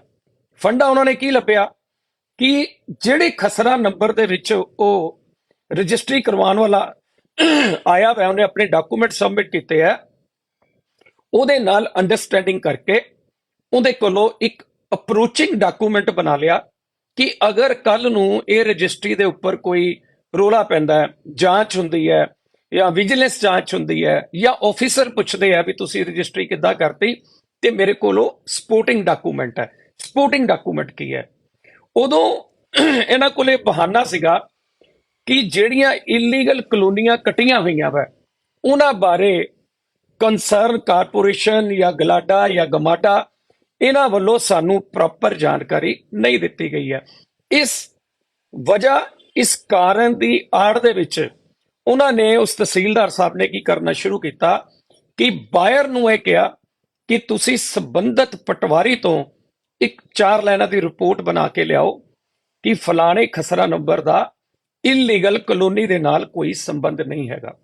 ਅਗਰ ਤੁਸੀਂ ਇਹ ਰਜਿਸਟਰੀਆਂ ਸਰਕਾਰ ਚਾਹੁੰਦੀ ਹੈ ਕਿ ਵੈਰੀਫਿਕੇਸ਼ਨ ਕਰਨਾ ਚਾਹਦੀ ਹੈ, ਮੈਂ ਤੁਹਾਨੂੰ ਤਹਿਸੀਲ ਵੀ ਦੱਸ ਦਿੰਦਾ। ਇਹ ਸ਼ੁਰੂਆਤ ਹੋਈ ਜਦ ਪੂਰੇ ਪੰਜਾਬ 'ਚ ਰਜਿਸਟਰੀਆਂ ਬਿਨਾਂ ਐਨਓਸੀ ਤੋਂ ਬੰਦ ਸੀਗੀਆਂ। ਇਹਦੀ ਸ਼ੁਰੂਆਤ ਕੀਤੀ ਗਈ ਪੱਛਮੀ ਤਹਿਸੀਲ 'ਚ, ਜਿਹੜੀ ਸਾਡੀ ਲੁਧਿਆਣੇ ਹੰਬੜਾ ਰੋਡ ਦੇ ਉੱਪਰ ਹੈ। ਇਸ ਤੋਂ ਬਾਅਦ ਕੀ ਹੋਇਆ, ਜਦੋਂ ਮੈਂ ਉਹਨਾਂ ਨੂੰ ਦੇਖਦੇ ਦੇਖਦੇ ਬਾਕੀ ਤਹਿਸੀਲਾਂ ਦੇ ਵਿੱਚ ਵੀ ਕੰਮ ਸ਼ੁਰੂ ਹੋ ਗਿਆ। ਇਸ ਚੀਜ਼ ਨੂੰ ਤੁਹਾਨੂੰ ਸਾਰਿਆਂ ਨੂੰ ਪਤਾ ਕਿ ਮੈਂ ਇਹਨੂੰ ਬ੍ਰੇਕ ਕੀਤਾ। ਜਦੋਂ ਮੈਂ ਬ੍ਰੇਕ ਕੀਤਾ ਤੇ ਸਰਕਾਰ ਨੇ ਆਰਡਰ ਕੀਤੇ, ਐਫਸੀਆਰ ਨੇ, ਕਿ ਪੂਰਬੀ ਤਹਿਸੀਲ ਦਾ ਰਿਕਾਰਡ ਚੈੱਕ ਕਰ ਲਿਆ ਜਾਵੇ। ਪੂਰਬੀ ਤਹਿਸੀਲ ਦਾ ਰਿਕਾਰਡ ਚੈੱਕ ਕੀਤਾ ਗਿਆ। ਉਹ ਤੁਸੀਂ ਹੈਰਾਨ ਰਹਿ ਜਾਓਗੇ, ਉਹਦੇ 'ਚ ਸੈਂਕੜਾ ਜਿਹੜੀਆਂ ਰਜਿਸਟਰੀਆਂ ਉਹ ਬਿਨਾਂ ਐਨਓਸੀ ਤੋਂ ਰਜਿਸਟਰਡ ਹੋਈਆਂ ਮਿਲ ਗਈਆਂ। ਉਹਦੇ ਮਾਮਲੇ ਦੇ ਵਿੱਚ ਸਰਕਾਰ ਨੇ ਉਸ ਵੇਲੇ ਦੇ ਸਬ ਰਜਿਸਟਰਾਰ ਸੀ ਜਿਹੜੇ, ਉਹਨਾਂ ਨੂੰ ਬਕਾਇਦਾ ਚਾਰਜ ਸ਼ੀਟ ਕਰਤਾ। ਇਸ ਤੋਂ ਬਾਅਦ ਸਰਕਾਰ ਨੇ ਸੋਚਿਆ, ਐਫਸੀਆਰ ਸਾਹਿਬ ਨੇ ਸੋਚਿਆ ਕਿ ਸ਼ਾਇਦ ਹੁਣ ਬਿਨਾਂ ਐਨਓਸੀ ਤੋਂ ਰਜਿਸਟਰੀਆਂ ਹੋਣੀਆਂ, ਤਸਦੀਕ ਹੋਣੀਆਂ ਬੰਦ ਹੋ ਗਈਆਂ ਹੋਣੀਆਂ। ਉਸ ਤੋਂ ਬਾਅਦ ਮੈਂ ਬ੍ਰੇਕ ਕੀਤਾ ਕੇਂਦਰੀ ਤਹਿਸੀਲ ਦਾ ਮਾਮਲਾ, ਜਿਹਦੇ ਵਿੱਚ ਤੁਹਾਨੂੰ ਪਤਾ ਹੈ ਕਿ ਤਹਿਸੀਲਦਾਰ ਜਿਹੜੇ ਮਿਸਟਰ ਪੰਨੂ ਹੈ, ਸੁਰਿੰਦਰਪਾਲ ਪੰਨੂ, ਉਹਨਾਂ ਦਾ ਜਦੋਂ ਰਿਕਾਰਡ ਐਸਡੀਐਮ ਸਵਾਤੀ ਟਿਵਾਣਾ ਵੱਲੋਂ ਚੈੱਕ ਕੀਤਾ ਗਿਆ, ਉਹਨਾਂ ਨੇ ਆਪਣੀ ਰਿਪੋਰਟ 'ਚ ਕਲੀਅਰ ਕੱਟ ਲਿਖਿਆ ਦਰਜਨਾਂ ਰਜਿਸਟਰੀਆਂ, ਸੈਂਕੜਾ ਹੀ ਤੁਸੀਂ ਕਹਿ ਸਕਦੇ ਹੋ, ਬਿਨਾਂ ਐਨਓਸੀ ਤੋਂ, ਬਿਨਾਂ ਗਿਰਦਾਵਰੀ ਤੋਂ, ਬਿਨਾਂ ਜਿਹੜੇ ਜ਼ਰੂਰੀ ਡਾਕੂਮੈਂਟ ਹੁੰਦੇ ਨੇ ਉਹਨਾਂ ਤੋਂ ਬਿਨਾਂ ਉਹ ਰਜਿਸਟਰੀਆਂ ਉੱਥੇ ਵੀ ਫੜੀਆਂ ਗਈਆਂ। ਉਹਨਾਂ ਨੂੰ ਚਾਰਜ ਸ਼ੀਟ ਕਰਤਾ। ਇਸ ਤੋਂ ਬਾਅਦ ਸਰਕਾਰ ਨੇ ਸੋਚਿਆ ਕਿ ਸ਼ਾਇਦ ਹੁਣੇ ਮੈਂ ਸਿਰਫ ਲੁਧਿਆਣੇ ਦੀ ਗੱਲ ਕਰ ਰਿਹਾ, ਬਾਹਰ ਦੀ ਕੀ ਹੁੰਦਾ ਪਿਆ ਮੈਨੂੰ ਨਹੀਂ ਇੰਨਾ ਜ਼ਿਆਦਾ ਪਤਾ। ਉਸ ਤੋਂ ਬਾਅਦ ਕੀ ਹੋਇਆ, ਡੇਲੋ ਤਹਿਸੀਲ ਦੇ ਵਿੱਚ ਜਿਹੜੇ ਨਾਇਬ ਤਹਿਸੀਲਦਾਰ ਨੇ ਮਿਸਟਰ ਚੀਮਾ, ਹਰਮਿੰਦਰ ਚੀਮਾ ਸ਼ਾਇਦ, ਉਹਨਾਂ ਦੀ ਡਿਊਟੀ, ਕਿਉਂਕਿ ਪਾਵਰ ਵਿਡਰਾ ਕਰ ਲਈਆਂ ਡਿਪਟੀ ਕਮਿਸ਼ਨਰ ਨੇ ਮਿਸਟਰ ਪੰਨੂ ਦੀਆਂ ਕੇਂਦਰੀ ਤਹਿਸੀਲ ਚੋਂ, ਇਸ ਕਰਕੇ ਰਜਿਸਟ੍ਰੇਸ਼ਨ ਦੀ ਪਾਵਰ ਵਿੱਚ ਡਿਊਟੀ ਜਿਹੜੀ ਹੈ ਉਹ ਮਿਸਟਰ ਚੀਮਾ ਦੀ ਲੱਗਣੀ ਸ਼ੁਰੂ ਹੋ ਗਈ। ਹੁਣ ਉਹ ਚੀਮਾ ਸਾਹਿਬ ਆਏ, ਉਹ ਆਂਦੇ ਆ ਬਿਨਾਂ ਐਨਓਸੀ, ਉਹਨਾਂ ਨੇ ਕਿੰਨੀਆਂ ਕੀਤੀਆਂ ਇਹ ਨਹੀਂ ਪਤਾ ਲੱਗਿਆ। ਇੱਕ ਦਿਨ ਉਹ ਕੀ ਕਰਦੇ ਆ ਕਿ ਜਿੰਨੀਆਂ ਕੇਂਦਰੀ ਤਹਿਸੀਲ ਦੇ ਡਾਕੂਮੈਂਟ ਉਹਨਾਂ ਦੇ ਹੱਥ ਆਉਂਦੇ ਆ, ਉਹ 23-24 ਦੱਸਦੇ ਨੇ। ਉਹ ਸਾਰੇ ਪਾਰਟੀਆਂ 24-25 ਦਾ ਮਤਲਬ 50, ਦੋ ਪਾਰਟੀਆਂ ਹੋਣ ਤੇ 25 ਤੋਂ 50 ਹੋ ਗਏ। ਜੇ 4-4 3-3 ਬੰਦੇ ਨਾਲ ਹੋਣ 200 ਬੰਦਾ, ਉਹ ਆਪਣੀ ਤਹਿਸੀਲ ਦੇ ਸਟਾਫ ਤੋਂ ਲੁਕੋ ਕੇ ਉਹ ਸਾਰੀਆਂ ਪਾਰਟੀਆਂ ਨੂੰ ਡੇਲੋ ਬੁਲਾ ਲੈਂਦੇ ਨੇ, ਕਿੱਥੇ ਕੇਂਦਰੀ ਤਹਿਸੀਲ, ਕਿੱਥੇ ਡੇਲੋ, ਔਰ ਲੇਟ ਨਾਈਟ ਤੱਕ ਉੱਥੇ ਰਜਿਸਟਰੀਆਂ ਤਸਦੀਕ ਕਰਦੇ ਨੇ। ਇਸ ਮਾਮਲੇ ਦੇ ਵਿੱਚ ਹੰਗਾਮਾ ਹੁੰਦਾ। ਐਮਐਲਏ ਸਾਹਿਬ ਜਿਹੜੇ ਆਮ ਆਦਮੀ ਪਾਰਟੀ ਦੇ ਆ, ਸੰਗੋਵਾਲ ਸਾਹਿਬ, ਉਹ ਕੰਪਲੇਂਟ ਫਾਈਲ ਕਰਦੇ ਆ ਡਿਪਟੀ ਕਮਿਸ਼ਨਰ ਨੂੰ। ਡਿਪਟੀ ਕਮਿਸ਼ਨਰ ਇਹਦੀ ਇਨਕੁਆਇਰੀ ਵੀ ਐਸਟੀਐਮ ਸਵਾਤੀ ਨੂੰ ਦੇ ਦਿੰਦੇ ਨੇ। ਔਰ ਤੁਸੀਂ ਹੈਰਾਨ ਰਹਿ ਜਾਓਗੇ, ਉਹ ਜਿਹੜੀਆਂ 25 ਜਾਂ 28 ਰਜਿਸਟਰੀਆਂ ਸੀਗੀਆਂ, ਉਹ ਸਾਰੀਆਂ ਹੀ ਉਹਨਾਂ ਚੋਂ 80% ਬਿਨਾਂ ਐਨਓਸੀ ਤੋਂ ਸੀਗੀਆਂ। ਔਰ ਜਿਹੜੀਆਂ 3-4 ਦੂਜੀਆਂ ਸੀਗੀਆਂ ਐਗਰੀਕਲਚਰ, ਉਹਨਾਂ ਨਾਲ ਗਿਰਦਾਵਰੀਆਂ ਹੈ ਨਹੀਂ ਸੀਗੀਆਂ। ਸਬ ਰਜਿਸਟਰਾਰ ਸਾਹਿਬ ਚੀਮਾ ਜੀ ਦਾ ਕਹਿਣਾ ਸੀਗਾ ਕਿ ਕੇਂਦਰੀ ਦਾ ਕੰਪਿਊਟਰ ਖਰਾਬ ਹੋ ਗਿਆ, ਸਾਈਟ ਚੱਲ ਨਹੀਂ ਸੀ ਰਹੀ, ਇਸ ਕਰਕੇ ਮੈਂ ਉਹਨਾਂ ਨੂੰ ਡੇਲੋ ਬੁਲਾ ਲਿਆ। ਇਹ ਕਦੀ ਪੋਸੀਬਲ ਹੈ ਕਿ ਕੇਂਦਰੀ ਦੀਆਂ ਰਜਿਸਟਰੀਆਂ ਹੋਣ, ਬਾਕੀ ਸ਼ਹਿਰ ਦੀਆਂ ਤਹਿਸੀਲਾਂ ਦੀਆਂ ਸਾਰੀਆਂ ਸਾਈਟਾਂ ਸਭ ਕੰਪਿਊਟਰ ਚੱਲਦੇ ਹੋਣ, ਲੇਕਿਨ ਜਿੱਥੇ ਡੇਲੋ ਉਹ ਵਾਪਸ ਜਾਂਦੇ ਉੱਥੇ ਚੱਲਦਾ ਪਿਆ, ਕੇਂਦਰੀ ਚ ਨਾ ਚੱਲਦਾ ਹੋਵੇ। ਉਹਨਾਂ ਨੂੰ ਵੀ ਸਰਕਾਰ ਨੇ ਚਾਰਜ ਸ਼ੀਟ ਕਰ ਦਿੱਤਾ। ਇਸ ਤੋਂ ਬਾਅਦ ਸਰਕਾਰ ਨੂੰ ਸ਼ਾਇਦ ਇਹ ਭੁਲੇਖਾ ਹੋਊਗਾ ਕਿ ਬਿਨਾਂ ਐਨਓਸੀ ਤੋਂ ਰਜਿਸਟਰੀਆਂ ਨਹੀਂ ਹੋ ਰਹੀਆਂ, ਲੇਕਿਨ ਮੈਂ ਮਾਨਯੋਗ ਮੁੱਖ ਮੰਤਰੀ ਸਾਹਿਬ ਨੂੰ ਦੱਸਣਾ ਚਾਹੁੰਦਾ ਕਿ ਜਾਗੋ, ਤੁਹਾਡੇ ਆਲੇ ਦੁਆਲੇ ਜਿਹੜੇ ਲੋਕ ਬੈਠੇ ਆ ਉਹ ਪਤਾ ਨਹੀਂ ਤੁਹਾਨੂੰ ਕੀ ਦੱਸੀ ਜਾਂਦੇ ਪਏ ਨੇ ਕਿ ਜੀ ਸਭ ਕੁਝ ਸੈੱਟ ਹੈ, ਸਭ ਕੁਝ ਸਹੀ ਹੋ ਰਿਹਾ ਵੈ। ਇਹ ਮੇਰਾ ਲਾਈਵ ਖਾਸ ਤੌਰ ਤੇ ਤੁਹਾਡੇ ਵਾਸਤੇ ਹੈ, ਮੁੱਖ ਮੰਤਰੀ ਭਗਵੰਤ ਸਿੰਘ ਮਾਨ ਹੋਣਾ ਵਾਸਤੇ। ਕੀ ਹੈ ਅੱਜ ਦੀ ਡੇਟ ਦੇ ਵਿੱਚ ਉਹ ਜਿਹੜਾ ਰੈਵਨਿਊ ਪੰਜਾਬ ਸਰਕਾਰ ਇਲੀਗਲ ਕਲੋਨੀਆਂ ਨੂੰ ਰੈਗੂਲਰ ਕਰਕੇ ਜਾਂ ਮੌਕੇ ਤੇ 150, 200, ਪੌਣੇ 200 ਏਰੀਆਜ਼ ਦੇ ਹਿਸਾਬ ਨਾਲ, ਕਲੈਕਟਰ ਰੇਟ ਦੇ ਹਿਸਾਬ ਨਾਲ, ਅਗਰ ਇਹਨਾਂ ਜਿਹੜੀਆਂ ਬਣ ਚੁੱਕੀਆਂ 18 ਤੋਂ ਪਹਿਲੇ ਕਲੋਨੀਆਂ, ਇਹਨਾਂ ਨੂੰ ਰੈਗੂਲਰ ਕਰਕੇ ਰਜਿਸਟਰੀ ਵੇਲੇ ਮੌਕੇ ਤੇ ਹੀ ਜਿਹੜੇ ਡਿਵੈਲਪਮੈਂਟ ਚਾਰजेस ਹੈ, ਅਗਰ ਸਰਕਾਰ ਇਹ ਪਾਲਿਸੀ ਨੂੰ ਸਿੰਪਲੀਫਾਈ ਕਰਕੇ ਇਹਨੂੰ ਲਾਗੂ ਕਰ ਦਿੰਦੇ ਤਾਂ ਅਰਬਾਂ ਰੁਪਇਆ ਜਿਹੜਾ ਸਰਕਾਰ ਦੇ ਕੋਲ ਇਕੱਠਾ ਹੋਣਾ ਸੀਗਾ। ਲੇਕਿਨ ਕਿਉਂ ਨਹੀਂ ਕਰ ਰਹੀ ਸਰਕਾਰ? ਕਿਉਂ ਬਿਊਰੋਕ੍ਰੇਸੀ ਸਰਕਾਰ ਨੂੰ ਸਹੀ ਸਲਾਹ ਨਹੀਂ ਦੇ ਰਹੀ ਹੈਗੀ? ਮੇਰੀ ਸਮਝ ਤੋਂ ਬਾਹਰ ਹੈ। ਲੇਕਿਨ ਜ਼ਮੀਨੀ ਹਕੀਕਤ ਕੀ ਹੈ? ਮੰਨ ਲਓ ਤੁਸੀਂ 200 ਗਜ ਦੇ ਪਲਾਟ ਦੇ ਉੱਪਰ 150 ਰੁਪਇਆ ਤੁਸੀਂ ਗਜ ਦਾ ਲਾਤਾ, ਬਹੁਤ ਹੁੰਦਾ 150 ਰੁਪਇਆ, 30,000 ਰੁਪਇਆ ਹੋ ਗਿਆ ਇੱਕ ਰਜਿਸਟਰੀ ਦਾ ਸਰਕਾਰ ਨੂੰ ਮਿਲਣਾ। ਲੇਕਿਨ ਸਰਕਾਰ ਨਹੀਂ ਲੈ ਰਹੀ ਹੈ, ਪਰ ਲੋਕ ਇਹ ਪੈਸਾ ਚੁਕਾ ਰਹੇ ਨੇ, ਲੋਕ ਇਹ ਪੈਸਾ ਦੇ ਰਹੇ ਨੇ, ਲੇਕਿਨ ਉਹ ਸਰਕਾਰ ਦੇ ਰੈਵਨਿਊ ਚ ਜਾਣ ਦੀ ਬਜਾਏ ਉਹ ਕਰਪਟ ਤਹਿਸੀਲਦਾਰਾਂ, ਸਬ ਰਜਿਸਟਰਾਰਾਂ, ਉਹਨਾਂ ਦੇ ਆਰਸੀਆਂ ਦੀਆਂ ਜੇਬਾਂ 'ਚ ਜਾ ਰਿਹਾ ਹੈਗਾ ਵੈ। ਤੁਸੀਂ ਇਹ ਨਾ ਸੋਚੋ ਕਿ ਪੰਜਾਬ 'ਚ ਬਿਨਾਂ ਐਨਓਸੀ ਤੋਂ ਰਜਿਸਟਰੀਆਂ ਬੰਦ ਹੋ ਗਈਆਂ, ਔਰ ਇਹ ਵੀ ਨਾ ਸੋਚੋ ਕਿ ਜਦੋਂ ਦੀ ਤੁਹਾਡੀ ਸਰਕਾਰ ਆਈ ਹੈ ਪੰਜਾਬ 'ਚ ਇਲੀਗਲ ਕਲੋਨੀਆਂ ਬਣਨੀਆਂ ਬੰਦ ਹੋ ਗਈਆਂ, ਕੱਟਣੀਆਂ ਬੰਦ ਹੋ ਗਈਆਂ। ਬਹੁਤ ਵੱਡੀ ਗਲਤ ਫਹਿਮੀ ਹੈ। ਜਿਹੜਾ ਮਾਫੀਆ ਇਲੀਗਲ ਕਲੋਨੀਆਂ ਕੱਟਦਾ ਪਿਆ ਵੈ, ਤੁਹਾਡੇ ਲੁਧਿਆਣਾ ਦੇ ਏਸੀਏ ਗਲਾਡਾ ਰੇ ਨੇ, ਜਿਹੜੇ ਮਿਸਟਰ ਮੱਲੀ ਨੇ, ਉਹ ਮੱਲੀ ਸਾਹਿਬ ਨੇ 73 ਦੇ ਕਰੀਬ FIR ਕੀਤੀਆਂ ਵੈ ਇਲੀਗਲ ਕਲੋਨੀਆਂ ਤੇ, ਜਿਹੜੀਆਂ ਹੁਣ ਕੱਟੀਆਂ ਗਈਆਂ ਵੈ। ਇਹ ਵੀ ਉਹ ਜਿਹੜੀਆਂ ਉਹਨਾਂ ਦੀ ਪਕੜ 'ਚ ਆ ਗਈਆਂ, ਜਿਹੜੀਆਂ ਪਕੜ 'ਚ ਨਹੀਂ ਆਈਆਂ ਉਹਨਾਂ ਦੀ ਤਾਦਾਦ ਕਿੰਨੀ ਹੋਏਗੀ? ਜਿਹੜੀ ਇਲੀਗਲ ਕਲੋਨੀ ਕੱਟੀ ਜਾ ਚੁੱਕੀ ਹੈ, ਡਿਵੈਲਪ ਹੋ ਚੁੱਕੀ ਹੋਈ ਹੈ, ਉਹਦੀ ਰਜਿਸਟਰੀ ਨੂੰ ਰੋਕ ਕੇ ਸਰਕਾਰ ਅਗਰ ਇਹ ਸੋਚਦੀ ਪਈ ਹੈ ਕਿ ਗਰਾਊਂਡ ਲੈਵਲ ਦੇ ਉੱਪਰ ਇਲੀਗਲ ਕਲੋਨੀਆਂ ਕੱਟਣੀਆਂ ਬੰਦ ਹੋ ਗਈਆਂ ਕਿਉਂਕਿ ਇਹਨਾਂ ਦੀਆਂ ਰਜਿਸਟਰੀਆਂ ਨਹੀਂ ਹੋ ਰਹੀਆਂ ਤੇ ਅੱਗੇ ਉਹ ਵੀ ਨਹੀਂ ਕੱਟੀਆਂ ਜਾ ਰਹੀਆਂ, ਸਰਕਾਰ ਦੀ ਬਹੁਤ ਵੱਡੀ ਇੱਕ ਗਲਤ ਫਹਿਮੀ ਹੈ। ਸਰਕਾਰ ਨੂੰ, ਮੁੱਖ ਮੰਤਰੀ ਸਾਹਿਬ ਨੂੰ ਗਲਤ ਇਹ ਰਿਪੋਰਟਾਂ ਦਿੱਤੀਆਂ ਜਾ ਰਹੀਆਂ ਨੇ। ਅਸਲ ਦੇ ਵਿੱਚ ਜਿਹੜੀ ਰਜਿਸਟਰੀ ਪਹਿਲਾਂ 5,000, 2,000, 1,000 ਰੁਪਏ ਰਿਸ਼ਵਤ ਤੇ ਹੁੰਦੀ ਸੀ, ਉਹਦਾ ਰੇਟ ਅੱਜ ਦੀ ਡੇਟ ਦੇ ਵਿੱਚ 25 ਤੋਂ 70,000 ਰੁਪਏ ਹੋ ਚੁੱਕਾ ਹੋਇਆ ਵਾ ਇੱਕ ਰਜਿਸਟਰੀ ਦਾ। ਔਰ ਨਵਾਂ ਮਾਫੀਆ ਉਹਨਾਂ ਨੇ ਕ੍ਰੀਏਟ ਕੀਤਾ, ਕੁਝ ਸਬ ਰਜਿਸਟਰਾਰ ਨੇ, ਅਗਰ ਸਰਕਾਰ ਚਾਹੇਗੀ ਮੈਂ ਦੱਸ ਵੀ ਦਊਂਗਾ ਉਹਨਾਂ ਦੇ ਨਾਮ। ਉਹਨਾਂ ਨੇ ਕੀ ਕੀਤਾ, ਜਿਹੜੀਆਂ ਵਿਦਆਊਟ ਐਨਓਸੀ ਰਜਿਸਟਰੀਆਂ ਸੀਗੀਆਂ, ਉਹਨਾਂ ਨੇ, ਕਿਉਂਕਿ ਇੱਕ ਪ੍ਰਾਈਵੇਟ ਮਾਫੀਆ ਹੁੰਦਾ ਜਿਹੜੇ ਉੱਥੇ ਫਿਰਦੇ ਰਹਿੰਦੇ ਨੇ, ਉਹ ਲੋਕਾਂ ਦੀਆਂ ਜਿਨ੍ਹਾਂ ਦੀਆਂ ਰਜਿਸਟਰੀਆਂ ਉਹਨਾਂ ਨੂੰ ਪਤਾ ਹੁੰਦਾ ਵੀ ਨਹੀਂ ਹੋ ਸਕਦੀਆਂ ਐਜ਼ ਪਰ ਲਾ, ਉਹ ਉਹਨਾਂ ਨੂੰ ਗੁੰਮਰਾਹ ਕਰਕੇ ਕਿ ਅਸੀਂ ਤੁਹਾਨੂੰ ਕੰਸਰਨ ਡਿਪਾਰਟਮੈਂਟ ਤੋਂ ਸਾਡੇ ਰਿਲੇਸ਼ਨ ਹੈ, ਐਨਓਸੀ ਲੈ ਦਿੰਦੇ ਆ। ਹੁਣ ਉਹ ਐਨਓਸੀ ਦੇ ਨਾਮ ਦੇ ਉੱਪਰ 50,000, 70,000, 40,000, ਲੱਖ ਰੁਪਇਆ, ਜਿੱਦਾਂ ਦਾ ਐਗਰੀਕਲਚਰ ਦਾ, ਲੈਂਡ ਦਾ ਜਿੱਦਾਂ ਦਾ ਸਵਰੂਪ ਹੈ, ਕਮਰਸ਼ੀਅਲ ਹੈ ਤਾਂ ਜ਼ਿਆਦਾ, ਰੈਜ਼ੀਡੈਂਸ਼ੀਅਲ ਹੈ ਤਾਂ ਘੱਟ, ਐਗਰੀਕਲਚਰ ਤਾਂ ਚਲੋ ਪ੍ਰੋਬਲਮ ਹੀ ਹੈ ਨਹੀਂ ਗੀ, ਉਹ ਜਾਲੀ ਐਨਓਸੀਜ਼ ਬਣਾ ਕੇ, ਜਾਲੀ ਮੋਹਰਾਂ ਲਾ ਕੇ ਗਲਾਡਾ ਤੇ ਨਿਗਮ ਦੀਆਂ, ਉਹ ਲੋਕਾਂ ਨੂੰ ਉਹਨਾਂ ਦੀਆਂ ਜੇਬਾਂ ਚੋਂ ਲੱਖਾਂ ਰੁਪਏ ਲੁੱਟ ਕੇ ਉਹ ਜਿਹੜੇ ਹੈ ਤਹਿਸੀਲਾਂ 'ਚ ਡਿਵਾਈਡ ਹੋ ਰਹੇ ਨੇ। ਮੈਂ ਬਾਰ-ਬਾਰ ਇਹ ਕਿਹਾ ਵੀ ਪਿਛਲੇ 3 ਮਹੀਨੇ ਦੀਆਂ ਤੁਸੀਂ ਕੁਝ ਤਹਿਸੀਲਾਂ ਏਦਾਂ ਦੀਆਂ, ਅਗਰ ਉਹਨਾਂ ਦਾ ਰਿਕਾਰਡ ਚੈੱਕ ਕਰ ਲਓ, ਤੁਹਾਨੂੰ ਪਤਾ ਲੱਗ ਜਾਊਗਾ ਕਿ ਡੇਲੀ ਦਾ ਲੱਖਾਂ ਰੁਪਈਆ ਵਿਦਆਊਟ ਐਨਓਸੀ, ਜਾਲੀ ਐਨਓਸੀ ਰਜਿਸਟਰੀਆਂ ਨੂੰ ਕਰਕੇ, ਤਸਦੀਕ ਕਰਕੇ ਕਲੈਕਟ ਕੀਤਾ ਜਾ ਰਿਹਾ ਹੈ। ਬਿਨਾਂ ਰਿਸ਼ਵਤ ਤੋਂ ਤਾਂ ਕੋਈ ਵੀ ਸਬ ਰਜਿਸਟਰਾਰ ਗਲਤ ਕੰਮ ਨਹੀਂ ਕਰੂਗਾ। ਚਾਹੇ ਮੈਂ ਕਹਾਂ ਚਾਹੇ ਸੀਐਮ ਸਾਹਿਬ ਕਹਿ ਦੇਣ, ਅਗਰ ਉਹ ਗਲਤ ਕੰਮ ਹੋਊਗਾ ਉਹ ਕਦੀ ਵੀ ਨਹੀਂ ਕਰੂਗੇ। ਉਹ ਕਹੂਗੇ ਜੀ ਲਿਖ ਕੇ ਭੇਜ ਦਿਓ, ਇਹੀ ਕਹਿੰਦੇ ਆ ਜੀ, ਵੀ ਅਗਰ ਇਹ ਗਲਤ ਕੰਮ ਹੈ ਵੀ ਕੱਲ ਨੂੰ ਮੈਂ ਫਸੂੰਗਾ ਜੀ, ਤੁਸੀਂ ਲਿਖ ਕੇ ਭੇਜ ਦਿਓ। ਮੈਂ ਕਈ ਵਾਰੀ ਦੇਖਿਆ ਕੋਈ ਆਫੀਸਰ ਕਹਿੰਦਾ ਉਹਨਾਂ ਨੂੰ, ਸਬ ਰਜਿਸਟਰਾਰ ਸਾਹਿਬ ਨੂੰ, ਕਿ ਯਾਰ ਮੇਰੇ ਰਿਲੇਟਿਵ ਹੈ, ਮੇਰੇ ਦੋਸਤ ਹੈ, ਤੇ ਇਹਨਾਂ ਦੀ ਆ ਪ੍ਰੋਬਲਮ ਹੈ ਤੇ ਕਰ ਦਿਓ। ਕਹਿੰਦਾ ਸਰ ਇਲੀਗਲ ਕਲੋਨੀ ਹੈ ਜੀ, ਇਹ ਹੋਣੀ ਨਹੀਂ ਹੈ। ਉਹ ਕਹਿੰਦਾ ਨਹੀਂ ਕਰ ਦਿਓ। ਉਹ ਕਹਿੰਦਾ ਠੀਕ ਹੈ ਸਰ ਕਰ ਦਿੰਦੇ ਆ, ਲਿਖ ਕੇ ਭੇਜ ਦਿਓ। ਮਤਲਬ ਆਪਣੇ ਆਪ ਨੂੰ ਸਿਕਿਉਰ ਕਰਨ ਦੇ ਲਈ ਇਹ ਕਹਿੰਦੇ ਆ ਆਫੀਸਰ ਨੂੰ ਕਿ ਇੱਕ ਮੈਸੇਜ ਚਲਾ ਜਾਏ ਕਿ ਅਸੀਂ ਇਹ ਕੰਮ ਨਹੀਂ ਕਰ ਰਹੇ। ਲੇਕਿਨ ਸੱਚ ਕੀ ਹੈ, ਇਹੀ ਰਜਿਸਟਰੀ ਜਦੋਂ ਘੁੰਮ ਕੇ ਉਹਨਾਂ ਦੇ ਦਲਾਲਾਂ ਦੇ ਮਾਧਿਅਮ ਦੇ ਨਾਲ ਸਬ ਰਜਿਸਟਰ ਦੀ ਟੇਬਲ ਤੇ ਜਾਂ ਆਰਸੀ ਦੇ ਕੋਲ ਜਾਂਦੀ ਹੈ, ਉਹਨੂੰ ਪਤਾ ਹੁੰਦਾ ਕਿ ਇਹਦੇ ਨਾਲ ਐਨਓਸੀ ਨਹੀਂ ਲੱਗੀ ਹੋਈ ਜਾਂ ਇਹਦੇ ਨਾਲ ਲੱਗੀ ਹੋਈ ਐਨਓਸੀ ਫਰਜ਼ੀ ਹੈ। ਇੱਕ ਫਾਰਮੈਲਿਟੀ ਸੇਕ ਉਹਨਾਂ ਨੇ ਕੀ ਕੀਤਾ ਕਿ ਸਭ ਤਹਿਸੀਲਾਂ ਨੇ ਇੱਕ ਚਿੱਠੀਆਂ ਕੱਢਤੀਆਂ ਗਲਾਡਾ ਨੂੰ ਕਿ ਜੀ ਤੁਸੀਂ ਆਪਣਾ ਇੱਕ ਬੰਦਾ ਅਪਾਇੰਟ ਕਰ ਦਿਓ ਜਿਹੜਾ ਐਨਓਸੀ ਨੂੰ ਵੈਰੀਫਾਈ ਕਰੇ। ਨਾ ਤਾਂ ਗਲਾਡਾ, ਕਿਉਂਕਿ ਇਹ ਸਾਰਾ ਜਿਹੜਾ ਖੇਲ ਹੈ, ਇਹ ਜਿਹੜੀ ਇਲੀਗਲ ਕਲੋਨੀਆਂ ਵੈ, ਇਹਦੀ ਸ਼ੁਰੂਆਤ, ਇਹਦਾ ਆਸ਼ੀਰਵਾਦ ਤਾਂ ਗਲਾਡਾ ਤੋਂ ਹੀ ਸ਼ੁਰੂ ਹੁੰਦਾ ਨਾ ਜੀ।